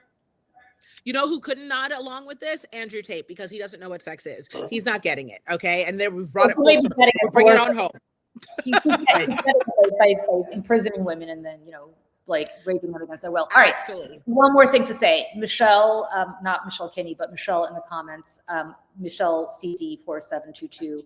We are so sorry to hear about your mom. And we're so sorry to hear about just every member of your family now being gone. Don't think we did not hear and see you. We did, and we love you, and we thank you for being part of this community. And really, like, our hearts are with you. So incredibly sorry. Yeah. And to everybody else, in the chat who's been so wonderful to Michelle while this show's been going on. Thank you to all of you for being just such a wonderful. This is what we're talking about. Such a wonderful, uplifting part of the best of us. The best of this community that comes here. Nicole, you are like, don't even know what to say. We are so fun. Force of nature. Force of nature. Force of nature. In good company. Yeah, the best thing I'm taking out of this whole experience is that I love how you're leaning into your success. All of us should be doing the same. All of us should be leaning into our success. We have to. This whole thing of like, oh shucks, thanks for saying so. It's not really like, if somebody tells you look great, say thank you. Don't be like, thank you. Really? Keep it moving. Yeah, because I don't think I brushed my hair today, and I don't think no. We're not making ourselves small. We're not shrinking because we're shining in their eyes. Okay, get some sunglasses, boo. Oh my God, Nicole. What are you doing on Tuesday morning, by the way? Are you still in Atlanta? No, I'm not. So I actually just, believe it or not, it is 10 o'clock here. I've had about 3 hours of sleep. Oh, wait. So you're already back in LA. I'm back in LA. I took a red eye in and I was like, I can do it. I can pull it off. I still got it. This is the difference, right? This is 40. So. Oh my gosh. Well, I'm going to email you about coming on the Daily Whatever show. What are you doing at 7 a.m. on Tuesday morning? I'll be available for sure because I've got a 15-month-old that wakes up. So I'll be here. My amazing husband will be like, go do it. So it'll be fun. Thank you for having me. Above all else, thank you for having me. I just want to shout you both out. I'm sure everyone here in the comments already knows. Y'all, how incredible are these women? Like, I mean, the idea that you are not just creating a platform to elevate the narrative that I think is going to save us all, but you're also documenting. I mean, we don't know it yet, but in the future, we are historians. We're documenting truth, and I'm grateful for you for fostering a space where that can be done and creating a space where, my existence, my narrative, my version of the truth can also be inserted in here as well. This is intersectionality. This is women working together, and this is necessary. And so for anyone who's listening or watching, keep coming back and keep looking for spaces like this because they're safe ones and they're ones that make us better. So thank you for having this. And the Substack, sorry. Yeah, sorry. Angie on Substack said, thanks for Nicole. She's our tribe. You are our tribe. We love you. We are so grateful to you. Thank you. Julie, the exact comment I was going to read. Oh, that's great. I love that. And other Dana, there's a Dana in the chat saying all 4 rock stars after a disgusting week for women. This was exactly what we needed. This was a hard fucking week. Yes. You beat Andrew Tate.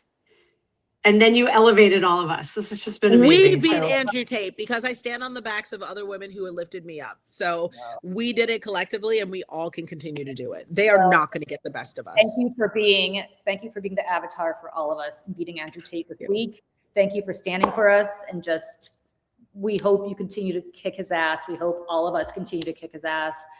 Don't ever let that guy who is a fraud and a phony, who uploaded his stupid mailing list, which is why he's got like 10 paid subscribers, because they're all a bunch of 13-year-olds who can't afford to actually pay money to be. That's right. So appreciate That's true. All right. Ladies, Michelle Kinney, who hopefully is working on her sound issues elsewhere. So great doing the show with you this morning, and you are welcome back here any Saturday that you feel like bitching. Just let us know. Come on back. To everybody in the chat, thanks for joining us again, and we love you, and we'll see you soon. Bye, everybody. Bye, everybody.